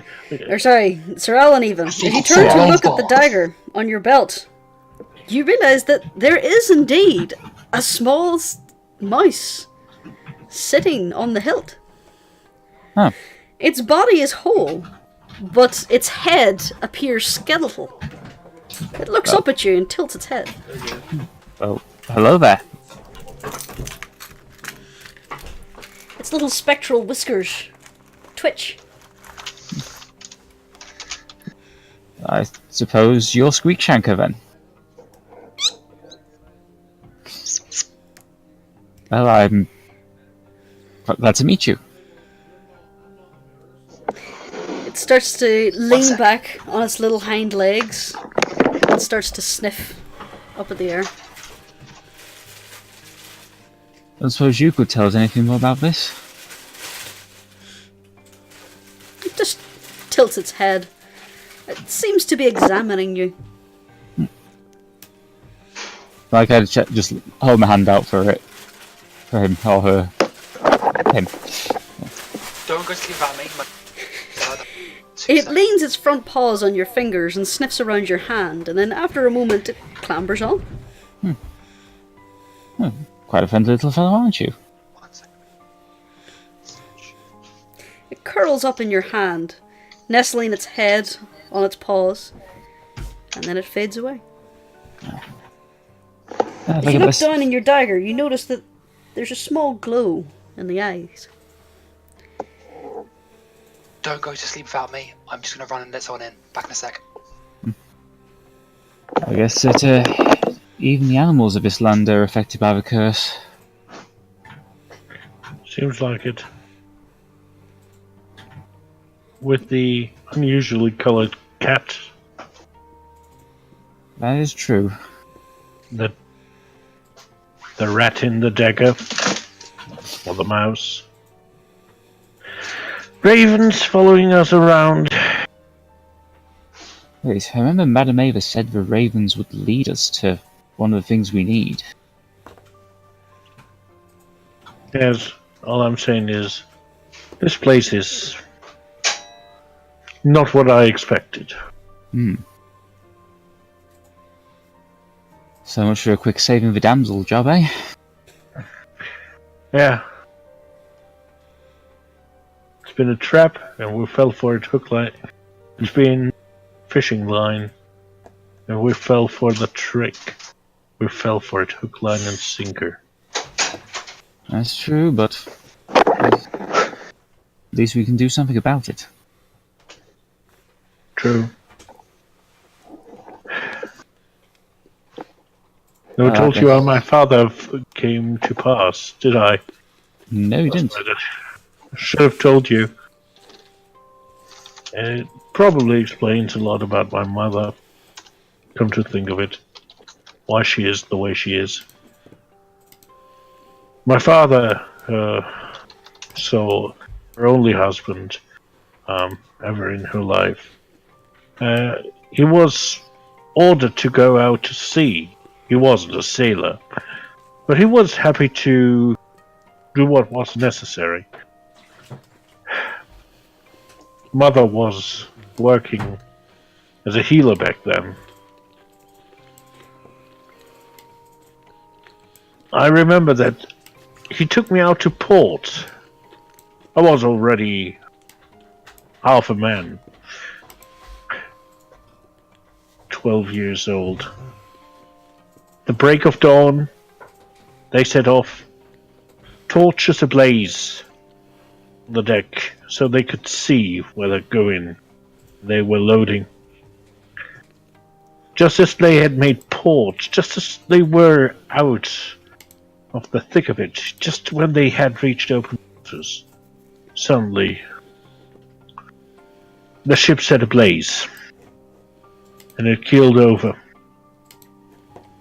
My father drowned. Some of his crewmates made it, but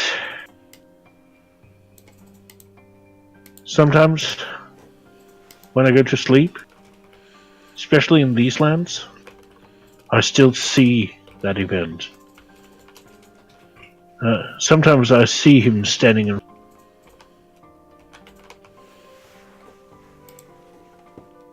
It's not always pleasant. I can understand. Some people drink to forget. I don't drink, so I don't forget.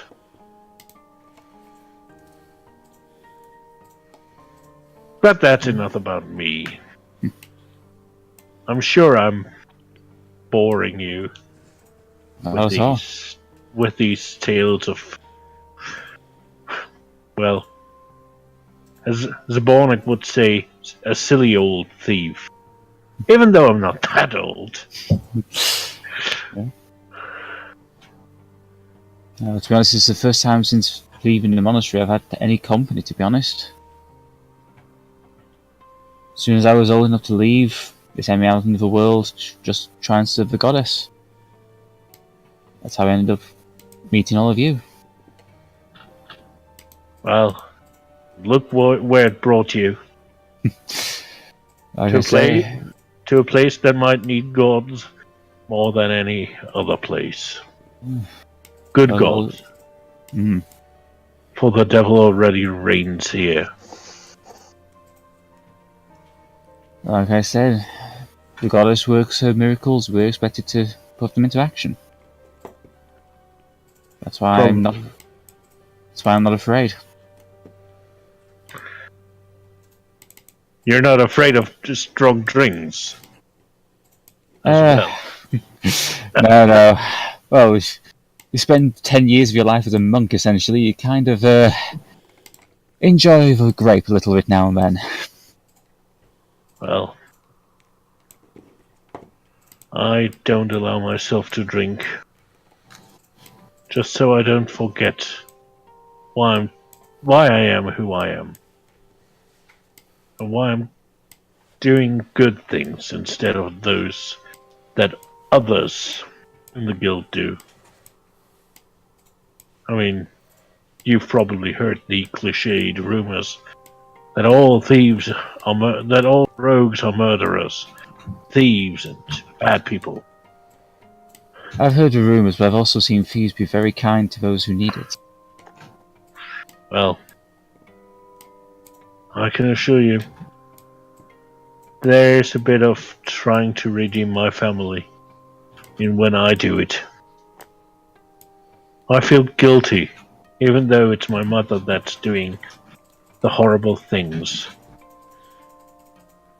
And I feel like I have to set right what has gone wrong, either in our name or in other people's names. Well, we all have our reasons for doing what we do. Yeah. Looks like I needed to get that off my chest too. Sometimes just talking to someone helps.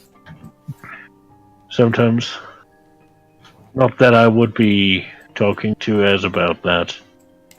She has her own set of rules. That's true. I'd say. That's true, but she speaks Celestial. Well, she can't be all bad. Exactly. So I had to wonder just what happened to her. Yeah. Wouldn't be surprised to find out she's an old soul that has to this place once and has returned and retraced the same steps over and over and over again. Given what I heard, I wouldn't be surprised to hear that. That's entirely possible. So, I think I get a little bit of rest at least. Yeah, agreed. Looks like the place is safe enough. Yeah. At least for now. You wake me up when you want to go and have a little bit of shut-eye. Okay. And with that, Reister puts his head to his mat. Oh, great! I rolled a 4.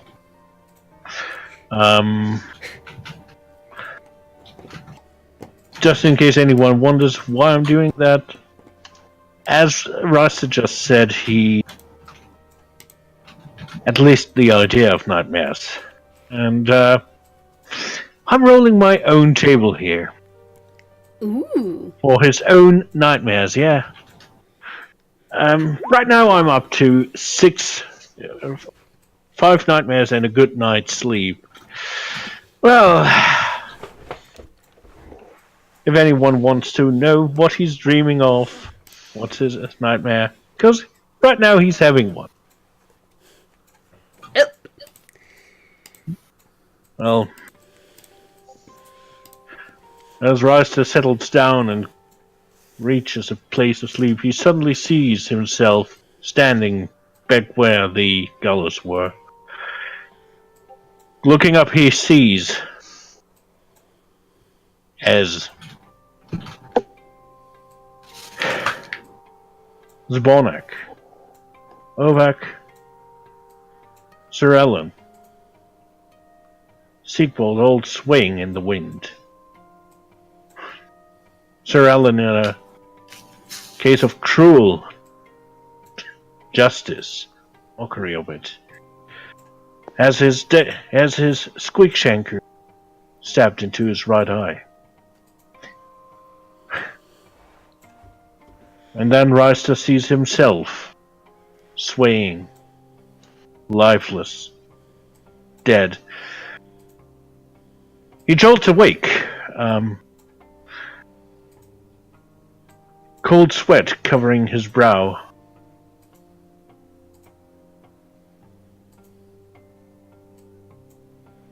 And he cannot get back to sleep. He clearly is shaken by something. You alright? Nightmare. Feared it would come. Well, just remember, it is just that. A nightmare.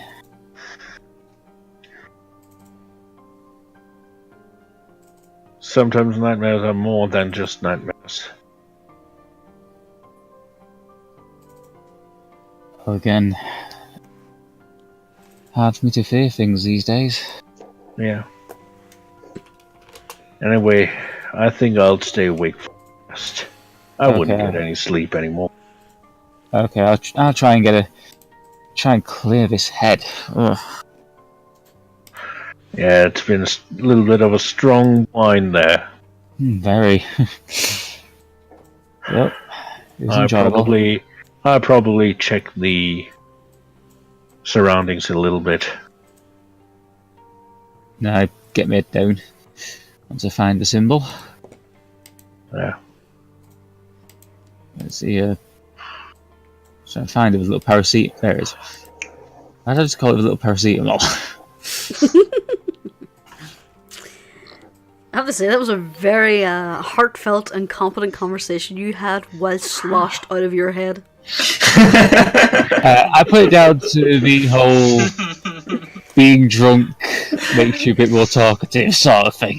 I think what this actually is that that's the version of the conversation that those two characters had in their minds.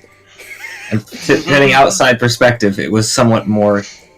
So, slurred. Sir Alan, I would like you to roll me a percentile dice, please. Okay, percentile. That's where is it? It's a D100. Okay, I can't seem to find a D100. See if you click on the dice roller. Oh, the advanced. Yeah, the advanced rule. There's a D100. Okay. Or you could just /roll D100 in the chat box. Low severity. You remember the vast majority of this conversation. Alright. So then, Reister, the night goes on. You watch the Vistani slowly patrol their camp, and you watch as the sky lightens as Finally. the day starts to come. The Vistani are up and moving as soon as the first chinks of light appear. They seem to be carrying out their morning chores, moving hurriedly around the camp. Several come to the fire to prepare the morning stew, careful not to wake your companions. Morning.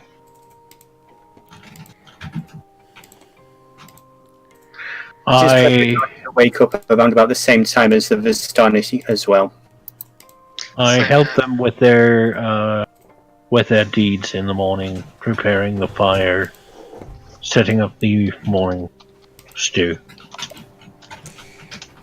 As you watch, one of the Vistani comes over and starts to slowly drag Sir little Alec into a tent. And just kind of deposits him in there. I'll be like that for a while. You can't hold this liquor, eh? Huh? One at a time. I'm hungover here. One at a time.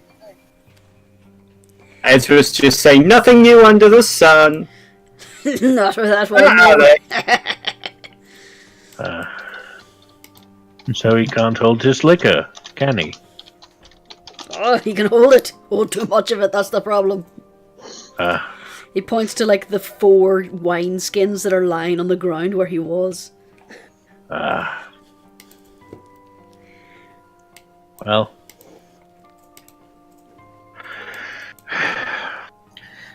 Is it reasonable to assume that over the course of our time here, and generally up till now, I can have performed our rituals needed to bond my 2 weapons to me for my Eldritch Knight features? You can focus on it over breakfast. Okay. So if you want to do that there while the rest of the party eats. So we eating? Yeah. I'm still asleep at the minute. The Vistani offers you to take a bowl from the stew pot that has been bubbling over the fire. As will gratefully accept, and she'll nod, give him a very big Joker-esque toothy grin, and she'll be eating. Okay. As you start to eat, one of the Vistani bangs on a small drum, and the others kind of settle around him, each of them eating their breakfast, looking up to this guy expectantly. And he starts to tell a story. Oh my god. There we go. Oh. Everyone gathers around. You can tell this is a morning ritual. You get the impression that the Vistani, they love their songs, they love their stories, they love their entertainment. A mighty wizard came to this land over a year ago. I don't know what this fucking accent is. I remember him like it was yesterday. He stood exactly where you're standing. Well, a little bit to the left. He points to this guy over here. A little bit to the left. This guy shuffles over. Alright, right there. Very charismatic man he was. He thought he could rally the people of Barovia against the devils up in the bloody castle. He stirred them with his thoughts of revolt and bore them to the castle en masse. Carefully move over to Ez, because I know that Ez is going to go berserk. My friend, you know nothing of Ez. Of course I know nothing of you. Ez. That's all. The point. And the vampire appeared. The wizard's peasant army fled in terror. A few stood their ground, but they were never seen again. A wizard and the vampire cast spells at each other. Whoosh! A battle flew into the country roads to the Ravenloft, to the precipice overlooking the falls. I saw the battle with my own eyes. Thunder shook the mountainside. Great rocks tumbled down upon the wizard, and yet by his magic he survived. He held his own, he did. Lightning from the heavens struck at him again and again, but he still held, casting magical shields to protect him. But when the devil fell upon him, the wizard's magic couldn't save him. I saw him puck up by his throat and thrown 1,000 feet down to his death. I climbed down to the river a while after to search for the wizard's body, to see if he had, anything of value. But the river had already spirited him far down. And I wasn't fucking trekking down there, no matter what he had in his pockets.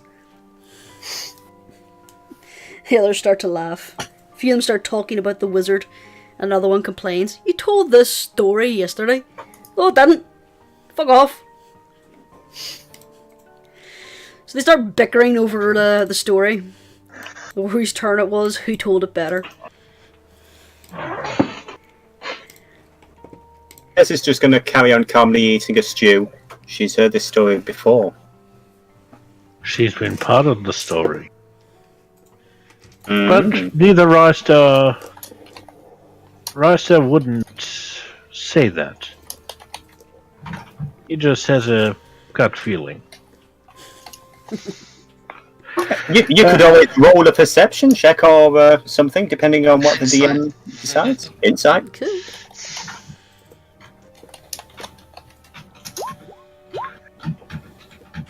Ouch, okay.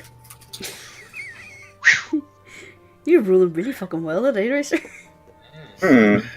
You challenged me to it. What does he know? Well, as has been part of that story. Not that the story necessarily was the entire truth, but that as was there. Was with the wizard. Had seen at least part of the battle, I would say. Even how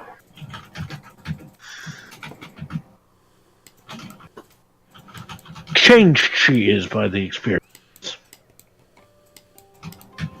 Given how unusual her behavior is. So, Nicola, do you want me to confirm anything, or do you want to confirm? I will with let you that confirm what you are ready to reveal. Okay, I would say that from what you've seen of Ez and everything, she plays her hands close to her chest and everything.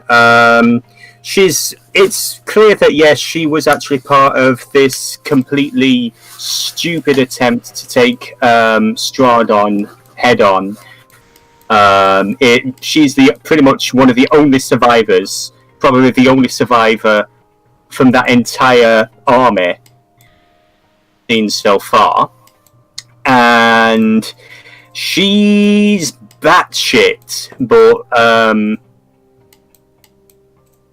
not stupid. Bonkers. She's been surviving for... she's complicated. She has survived for 3 years, staying clear from any large area of civilization. She's been sticking to the woods. She's been pretty much... You've pretty much confirmed all the stuff that you've already picked up, really. There isn't really much in the way of, I'd say, new information. It's just more of a confirmation.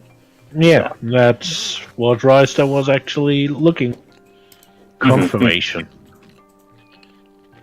Eventually, once she's finished the food and everything, she's going to look over to Irina and the rest of them, and the rest of them and say, I really like spending time here.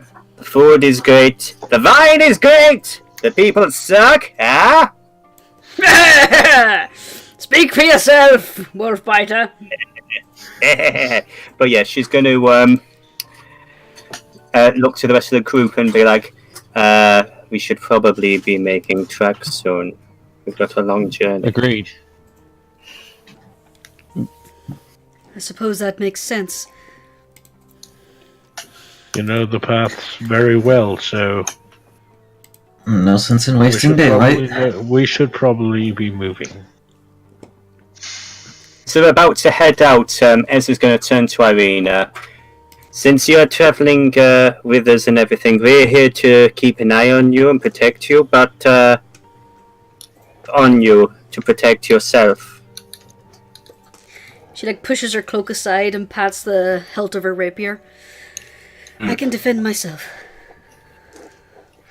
You're any good with these? And she's going to, Ez is going to gesture to the crossbow that she's got slung over her shoulder. I don't know. I haven't tried to fire one. Ranged is kind of a weakness for me, but if you think that you would get better use out of it, just let me know. Oh, very well. I can show her the basics. Perhaps not now. I'm starting to feel a little uncomfortable. She says that, she kind of glances over her shoulder, and you can see that a lot of the Vistani are now watching her. Ez is okay. We should go. She's gonna, bow to the rest of the camp and give them a wave, and say, "See you next time, fuckers." And, remember to spare some of the wolves. Yeah, and she's gonna just grin and she's gonna stroll out. All right. Sticking to the rest of the group. Following. Okay. I stick behind Irina. Rasta is making certain that if anyone follows, he's first meeting him and not Irina. Okay. Just a little heads up too, Reister. You now have 1 point of exhaustion. Alright. Irina That's what you pauses get. and looks at the map her brother gave her. It looks like we should head this way. She points up the road. Over to here.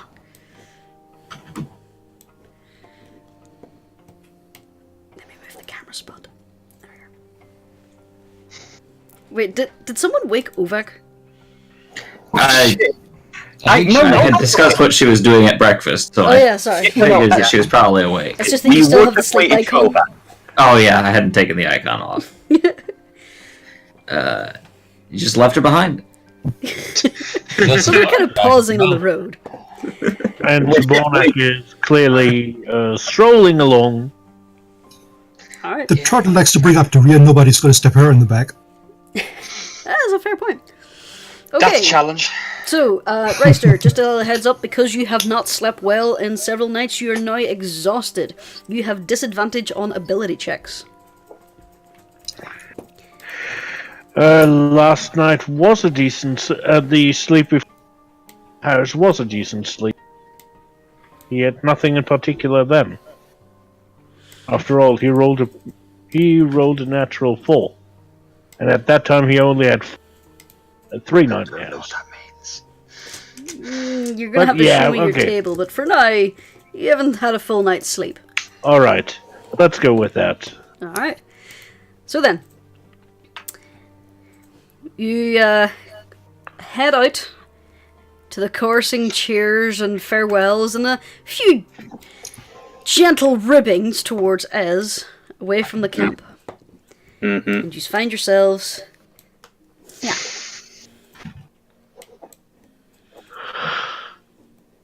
Basically, once we've got far enough away, the Joker grin that Ez is wearing, eventually just drops and she's back to the slightly moody self as she's, not ahead of the group, but near the front.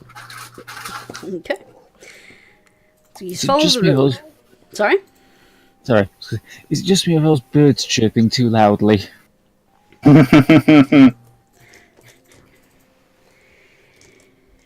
Is the sun a little too bright for you too, darling?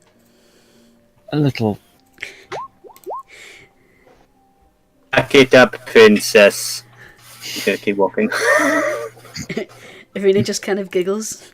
Were you not taught to hold your hangovers? I've lived as a monk for the best part of 10 years. Alcohol wasn't exactly free flowing. She chuckles and heads on. As you walk through the woods, uneventfully. I'm checking for a raven. Are you checking for a raven? Now let's have a look. Yes. Hence why I did the perception roll. You see no ravens. You thought you saw one, but it's just a blackbird. But as you walk on, it takes you the better part of an hour and a half. Just solid walking through this muddy dirt path. And it leads you up. Excuse me.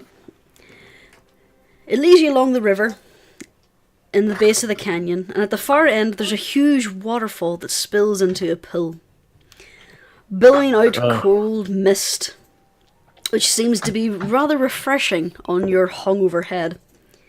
There's a great stone bridge ahead of you that spans the chasm, and it's roughly 1,000 feet above your head.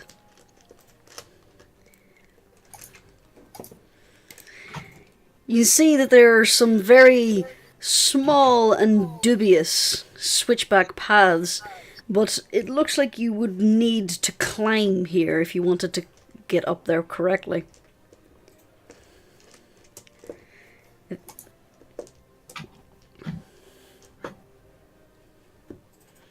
How far up would that be? It's... let me get the exact measurement here. It would be around 900 feet. Alright. I was thinking about this. Hence why I asked. Yeah, you've basically come down the end of a valley, following the river, and it's basically led you into a cliff face.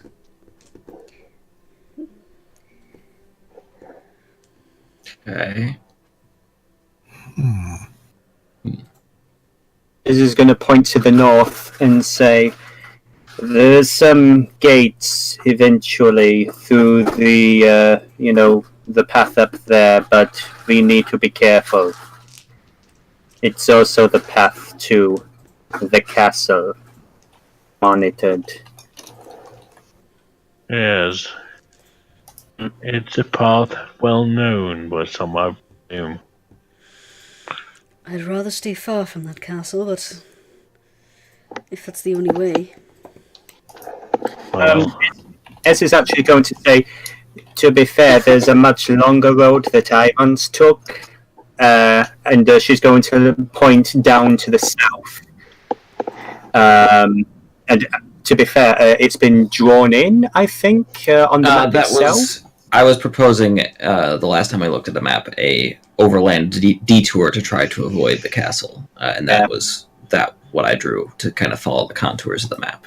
Yeah, you did well, in the stuff that I sent to Nicola, sorry? stuff I sent to Nicola through the week, that's very similar to the basic path that Ez took in the information I gave you.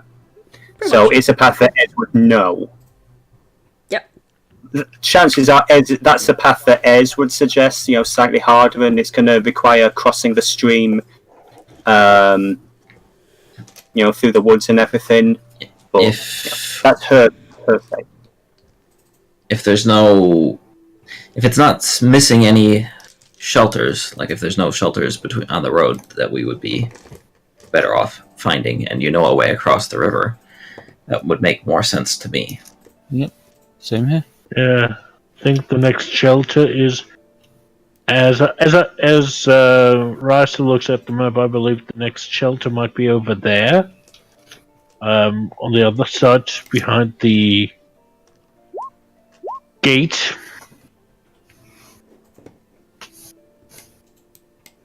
Okay.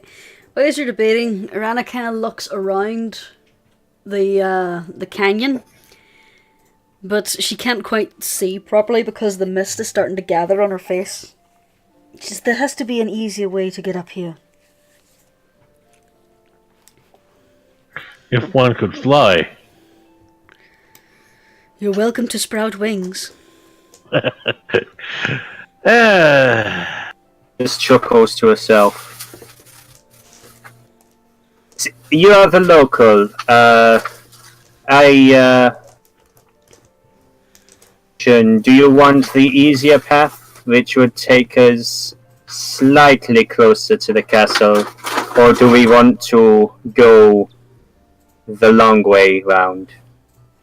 She kind of rubs her neck and looks over to you. I'd rather stay further away from the castle. I'm not opposed to roughing it a bit, but for now we need to get out of this canyon. Smiles at her. Oh, we're going to rough it. Okay. It's going to try and lead them the reverse of the path that she has taken in the past herself. Okay, so just to clarify right now, you're currently in a waterfall basin at the base of a cliff. And there's no obvious path from here. These are basically in a dead end. You wanted us to do acrobatics. Well, yeah. Arena was looking around there, but she didn't see anything. Okay. Well, I was judging by how do we get onto, say, this path here? Hang on, let me get my... Climbing up. You would need to climb the cliff. Or you can, I'm sure, walk Oh, around. wait. Okay. Yeah. Would it be possible to go back through the woods here and find the path? Yeah, I was about to say, I'm sure you could just walk through the woods to find the path we know should exist when the cliff ends. You would need to double back to roughly about this area here. Actually, let me draw that. It'll be easier if I draw it. To around, to get out of the canyon. And then you could head through the woods. Well, seeing as that was an hour and a half, you said this would be like 20 minutes back? Roughly, maybe half an hour? Seems manageable. It's safe than fairly climbing. early in the day. Much safer than climbing. Yeah. Like, I really recommend it. Yeah, and also we would have to only go 15 minutes through the woods. Yeah. That makes the most sense to me. Build woods. Let's do that. Yep. Agreed. That sounds like a better course of action. She glances at the wet cliff and goes, that wasn't going to happen. She rolls up the map again and tucks it back into her pack. Shall we? Well, just gonna, head back the way they came. Okay. To the thin bit. The woods. You walk for about 20-25 minutes, and you reach the point where you're pretty sure was indicated on the map, and you start to head south. A metaphor. Nella, once again, keep up ahead of us to try to spot any problems before we get there. Is at the head of the group. The cat. And then I could be. Yeah. We're not counting the cat. Hey, the cat has advantage on smelling things. It's got a good perception score. Yeah, but who's Whoever's playing at the the front weed of the whacker? group is basically now the navigator. This is going to be happy to be next to Olvac because, she's all about the perception. Yeah. Alright. Oh, and Zabornik is going to keep an eye out because the woods are kind of where she feels at home. Alright, so whoever is at the front of the group, could you roll me a survival check, please? Okay. Someone with good wisdom, please. Okay. It's not bad. Or an Ez. Alright. You okay? You get a good long look at the sky before you head into the woods, and you see the mountain just off to your right, and you keep the mountain in your view most of the way through this thick brush, and you manage to keep the group together and find your way back onto the road with no issues. Slightly further south than you intended, but you're there. Okay. I'm the only one disappointed that we didn't get a random encounter. No? Okay, move on. Jinx! No, I'm glad we didn't encounter any wolves. Nah, wolves will be fine. Well, Going to, just carry on leading the group down the path. All right. all His the way turn. to this point. Mm-hmm. Pretty much, yeah. Sorry, excuse me. Let me get my things together. So, as you shuffle on down the pathway, you walk for another 20 minutes or so, and you're pretty sure you've reached the point of where you would have been in the canyon.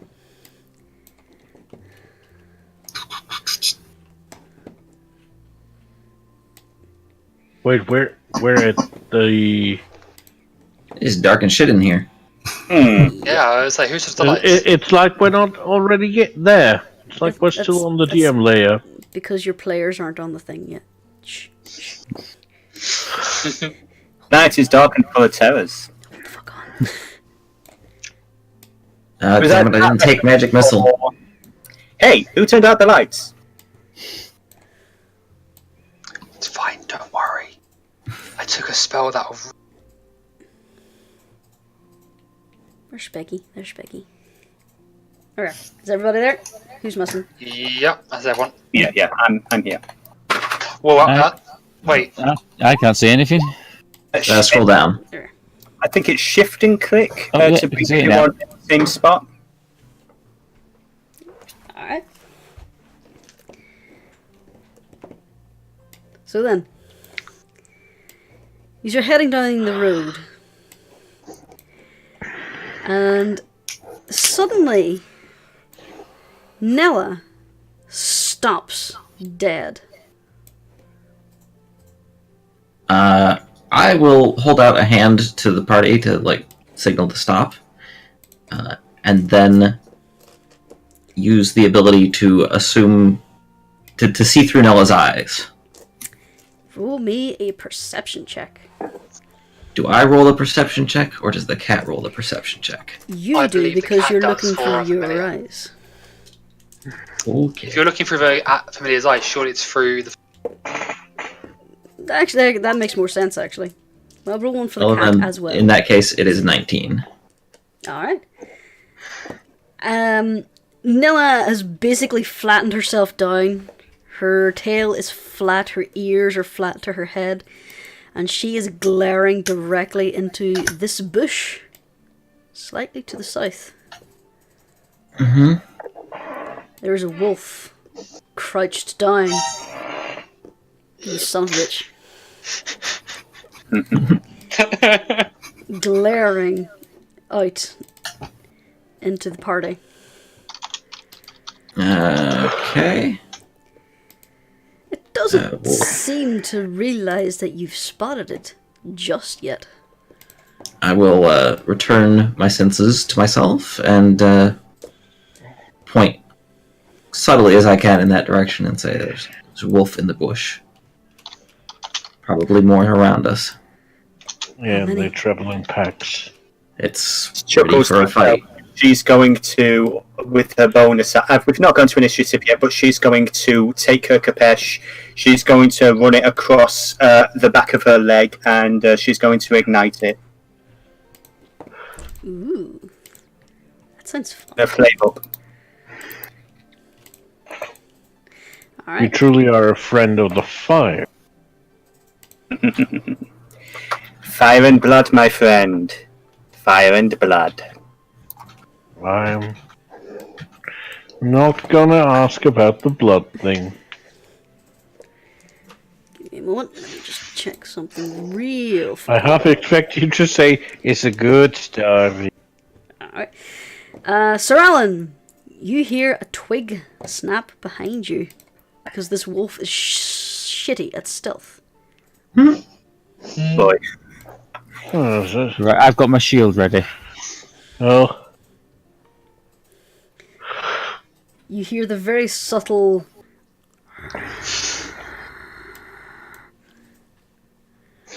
as this wolf has stepped out of the hedge and is now looking down the embankment at the party.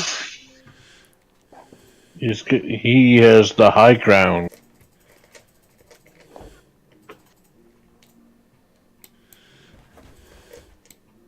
Well, like I said, I've shield ready. Turned, Obi-Wan. You guys, can I try something? Go for it. Try talking to them if you want to. Can't hurt, right? Oh, Alright. Zabornik is going to step forward a bit, like so, and she's going to raise her voice and go, Hey! You realize we can see you, right? No, you can't. Yes, we... Okay, fine. Have you ever encountered a group of, like, humans and humanoids before?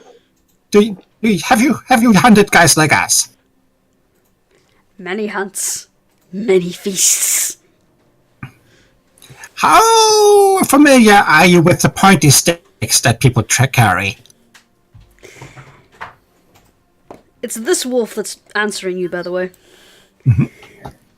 It turns and kind of looks at its paw, and you can see there's a large scar there. And looks back at you. Pointy sticks slow. We fast. Hey, you know what's really fast? Zabornik is going to raise one of her hands up and do this right quick. Produce a little fireball. Negotiations have broken down, I see. No, not quite. She's just shooting it up and showing it. Oh, Oh okay. my god. You're. The wolf sees the fire in your hand, and it kind of hunches down and bares its teeth and snarls. You guys, I know you are hungry. I understand that. But what I'm trying to tell you here is we are more trouble than we're worth. Several of you are getting hurt, and I know you wolves really value your family and you don't want to see anyone get hurt. So I suggest you find a different target and we go our merry way and nobody gets hurt tonight. Okay. As you're speaking, Zabornik, you hear from behind you, "Meat!" as this one lunges from the hedge and sinks its teeth into Siegbald's boot. But it hits the thickest point of the leather and doesn't do any damage. Siegbald shakes him off. I would love a Initiative. reaction. I would love a reaction for that. I think it's initiative time. Let's give him a reaction. Oh, So not fair. that was worth a try.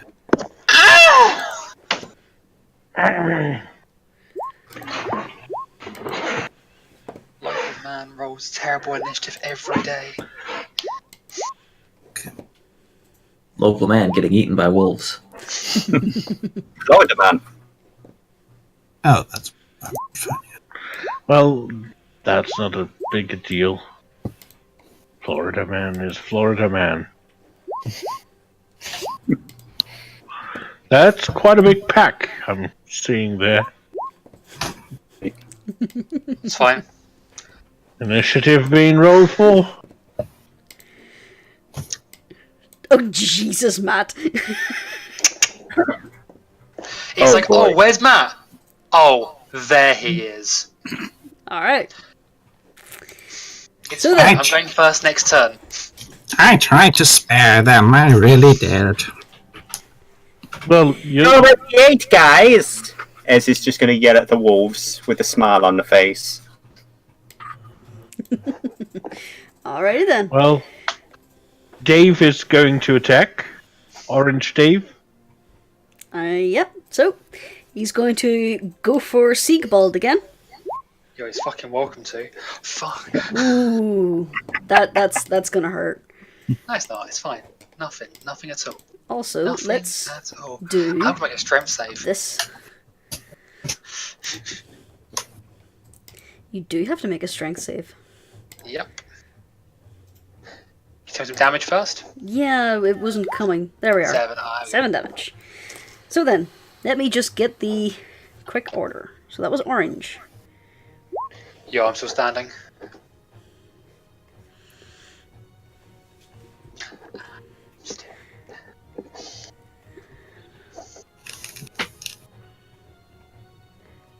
health do these guys have? Alright. Okay. So, you're still standing. You take 7 piercing damage. Yay! That's my favourite Owen John song. And Zabornik, you hear meat. I hate Moon. Reister, you're up. I turn around to the one that's attacking Siegbald, and I'm going to shoot it with my short bow. That hits. Okay.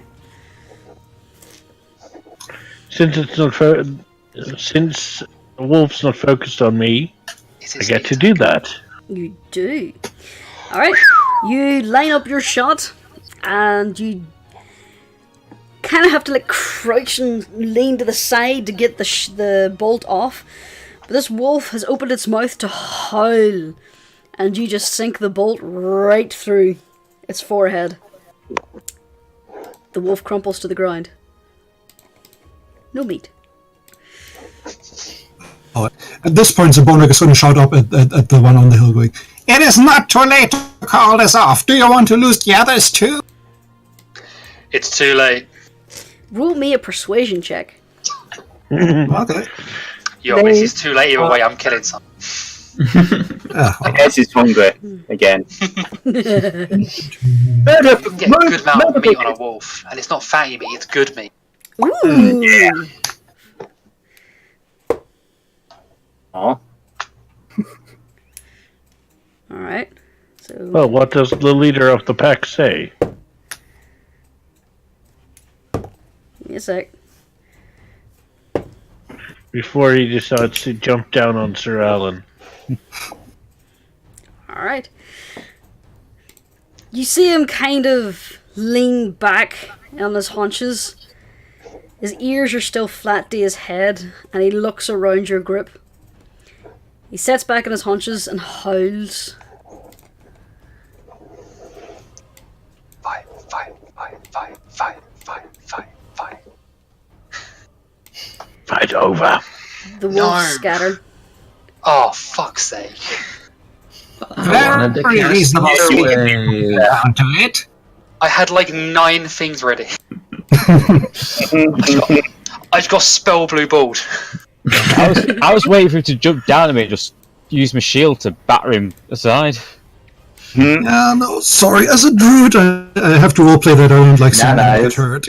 No, that's great. I just wanted to cast the spell at necrotic damage for once. They weren't dead!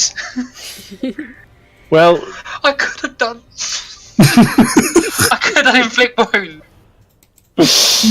Not fair.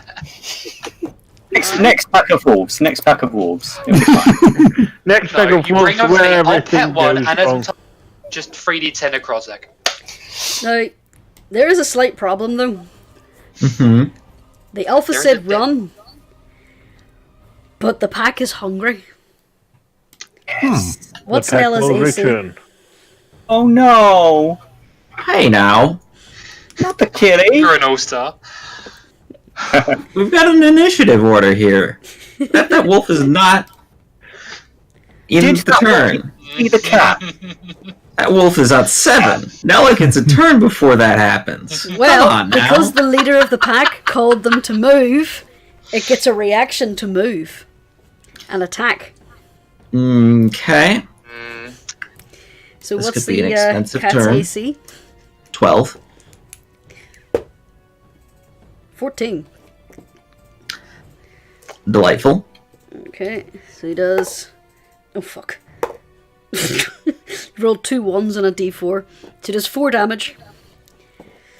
Well, Nella has 2 hit points, so poof. Nella's gone. Which is going to be really disappointing to that cat, because, or to that wolf, because there's no meat. Yep. As the cat poofs away, you do hear that wolf snarl and just swear and under its breath, "Where's the meat? Where's the meat?" If you think that is spooky, you haven't seen nothing yet. Ez, this thing just ate your friend's cat. That was very rude, and Ez does not appreciate rudeness. So that's 5, that's 10, that's 15, that's 20, and she's just going to charge forward with a big grin, and she is going to take a swing at it with her burning kabesh. That is that plus... now did it hit? 11 misses. Son of a bee. Ez is just going to... Now, do I want to provoke an attack of opportunity? Yes. Yes. Do I want It's to provoke... already used its reaction to do that lunge. Going to... Then? Damn it. So you can move without it attacking you. I'll move slightly further forward. So if it runs either towards me or towards someone else, I can take a swing at it and flank it or something. It's adorable you think this thing's going to have another turn. I know. Yeah, no, that's not happening. Yeah, either Ova gets it, or Vic, Charlene you're up. gets it, or Zaborna gets it, Right. or I get it. So, You're fucking... I think Ovak charges up, shouting something about, do you have any idea how hard it's going to be to get that back?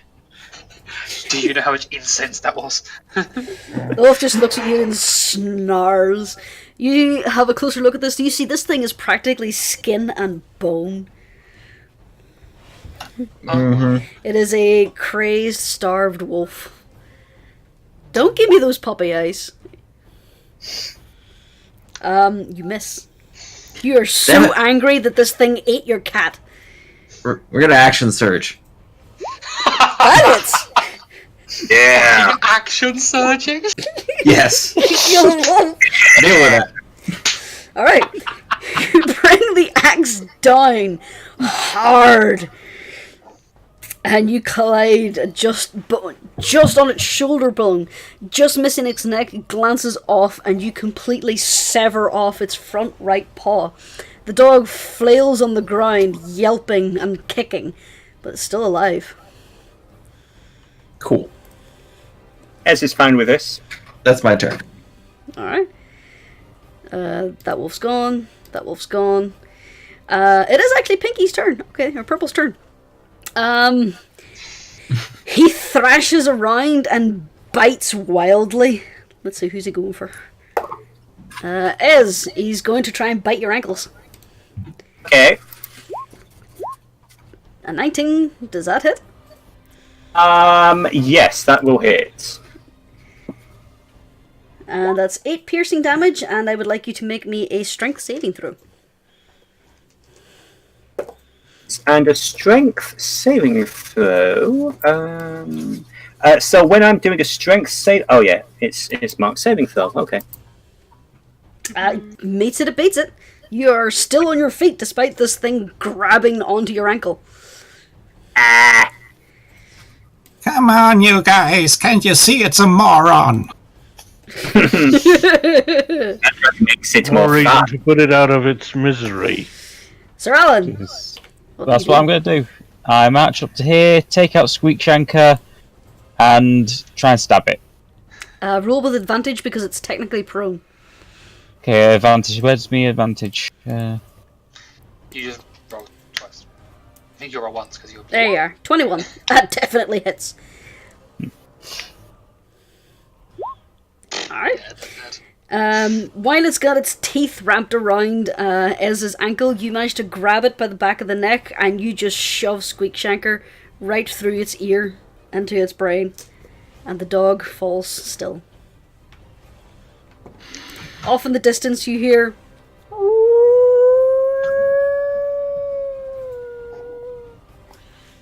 Look, I'm sorry, he's a moron. Counter. Super. Aww. This is going to shake her foot a bit and look at the body of the wolf. Does anyone want a spare blanket? That was interesting. What unusual? No, it's a day in the life for me, and Ez is actually pulling out this really black and rusty-looking dagger of hers. Seriously, does anyone want anything from this? Hold on for a second. Hold on. Zabornik is just going to put his hand on part of the wolf's shoulder or what's left of it. Goes like, I'm sorry. We didn't want to, but sometimes things happen. and she goes up to the other wolf corpse and does the same thing again. We didn't want to kill you, but you were an idiot, so, things happen. You attack, we defend. And don't bother shedding any tears for Nella. She'll be back as soon as I can get the supplies again. What happened to your cat? It's not exactly a cat. That's my familiar. Are you familiar with that concept? Familiar with familiars? Are you trying to make a joke? Not trying. Sometimes it just happens. It's not something I'm aware of. She's a spirit I had magically conjured to my service. Huh. Interesting. And you can get her back? Or get another one? Well, remember all those things that I had your brother purchase for me in town? Ah, yes. I need that to perform the ritual. And then yes. So, it may be some time before I get the opportunity. Ignore that. I just have a Turns out ghost it's friend. not dead. Not ignoring it. I'm not dead. I feel happy. Irana has stepped forward and she sees Ez going to town on this wolf and she just kind of turns away and goes, oh. Okay. To roll a survival or something to get a decent skin off it, or... Yeah, roll survival. I think Ovek is going to notice that reaction and say, I would like to say, before you roll survival, guidance. yeah. You live in the woods. So you just add a 1d4 to your survival check. Yeah. If we're going to be roughing it for a little while, you should get used to this kind of thing. Oh yeah. Mm-hmm. Okay, I would say with a 15, you can get that skin off relatively intact, despite the fact that it is already missing a limb. A slightly lopsided skin, otherwise fine. It's a neck-hole. Meat, or just are we just saying the skin? I don't think there's much usable meat on that. Mm-hmm. It's a pretty skinny wolf. Yeah. To make a good blanket. And she's going to gesture to the path. Shall we? I think we should. Are you Let's go. just going to leave the other one? Points to the one Siegbald is poking at. I What don't would like you have us do? I can kill. More blanket. His gestures to her wardrobe, like the various bits of leather straps and wolf fur around the shoulders. I wear what I kill. I don't wear other stuff. So it's mine to take. Oh. Well, Reister tries his best at this. Roll me a survival. That's what I'm doing. An 11. You're not as deft as Ez was. Well, You're I aware have lived that, in the woods for Irana 3 years. is behind you going, ugh, ugh. And it's a little distracting. Sorry about that. And you pierce a couple of holes in it, so you get yourself a poor quality pelt. It's also appears to have been a bit mangy, so it's not entirely intact. Yeah. Probably turn that into some leather strips. She's like leaning on this boulder, going, "I'm all right. Just, I'll be one. I'm all right." She's gonna have a rough time with us, isn't she? The poor thing. Oh yeah. Yeah. I was busy cleaning the wolf brains off Squeakshanker. She's just like, I'll be all right. I'm okay. I'll Leave some for the scavengers, you guys. I think they need it around here. I don't think there's much to scavenge. I don't need the meat. Depends on how big you are, right? True. Perhaps we could use it to bribe the ravens. Yeah, ravens, other birds, other animals. Yeah, someone just leave a thank you note or something. Did you say ravens are the birds of the animals?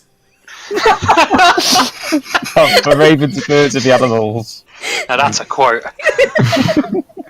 That on a t-shirt. I'm writing that down. Ravens, birds, other animals. That's a title episode, right? Yeah. God. Ravens and birds and other animals. Sounds like it's part of the Sound of Music. Okay, so as Register we're going, 2019. That's almost as bad as Percy's life needs stuff to live. oh my god. Why when they're killed? Alright. Okay, so as we're going, I'm gonna take a moment with my warhammer just to place the heavy part of the warhammer on the head of the dead wolf, and then apply pressure to break the skull, and then the same on the other one, Okay. and then I'll follow along. Crunch. Yep. Crunch and then Does not notice this. Luckily. crunch. If I'm that, really glad. Fascinated by the flying potato. if they turn undead, they will turn undead no matter which state their skulls are in. Lacking a brain makes it very hard. Well, Not so much. considering that people are walking around Lacking here a- lacking. Lacking No. a working skull makes it hard to bite. True. True. True. Are we nearing a break point? It's getting a little late in this neck of the woods. Yeah. Yeah, a wee bit. Alright. If you want, we can call it there. And we'll pick up next week. Yeah, sure. Yeah, but that's a good place Sounds to reasonable. Alright. Again, Dave? I still can't get over that he didn't realise the joke with Specky Tater. How did you guys not get that? I got it. I knew it. I didn't need to point it out. Yeah. Yeah, I didn't. I never had the need. We'll make that the flub of the game then. Yes. Alright then. So, play the game. Jose Zabarnak telling the wolves to do one. That was a flub of the game since some of us wanted to fight, I guess. Seriously, I desperately wanted to throw down with something. You know, since we all hit level 3, we've all got new stuff to play with. But, I have so many toys. Let me just hit a spell card for you. Yeah. I can do what you. Oh, I wasn't even an 8. That would literally kill all of them. Yeah. If we'd gotten them bunched up. Yo, I can do that. Don't worry. Alright. Any comments on any of the revelations on this session? I wouldn't say so of myself. Not really. I was prepped and ready to cast Aid in the night, but we kind of kept talking going, and I was like, "Oh well, they'll be up all night. Fuck it." So yeah, after last week, I drew the tarot card because I knew you were going to get to the Tsar pose, and this is after you had already practically recruited Arena. It was just like the innocent. Well, Well, fuck. That's good. yeah. Trader makes me quite interested, I will say. Oh yeah, that's a fun one. I was really hoping for one particular one. I'm trying to which one it is. I'm gonna have a quick Google search because I really can't remember which one it is. I think it's a Dark Lord. yeah, there's like 2 cards. Yeah, that the fit Dark Lord where it's like, yeah, just no, get fucked. he's like, oh, okay. We got one of them. We got the mist. Is it a mist? Alright, so Yeah, we got. Yeah. next week we'll be attempting to take Arena out of the reach of Ravenloft Castle, so we'll see how that goes. In the meantime, thank you for joining us, everybody. Going down the list, it's going to be a good night from... Where's the chat room? There's the chat room. A good night from Creature. Good night. Say good night to the rest of the wolves, too. And good night from Derkork. Good night, and hopefully no nightmares. That is going to be a good night from Dennis. Blood and fire, guys. Blood and fire. Blood and fire. Good night from Eat the Path. Good night. A good night from Matt. Good night. A good night from Steffi Senpai. Good night. And remember, ghost rats are your friends. And let's see if Teddy's paying attention. Teddy, do you want to say good night to the stream? I don't think that counts. And as always, a good night from me, and I'll see you guys next time. Bye!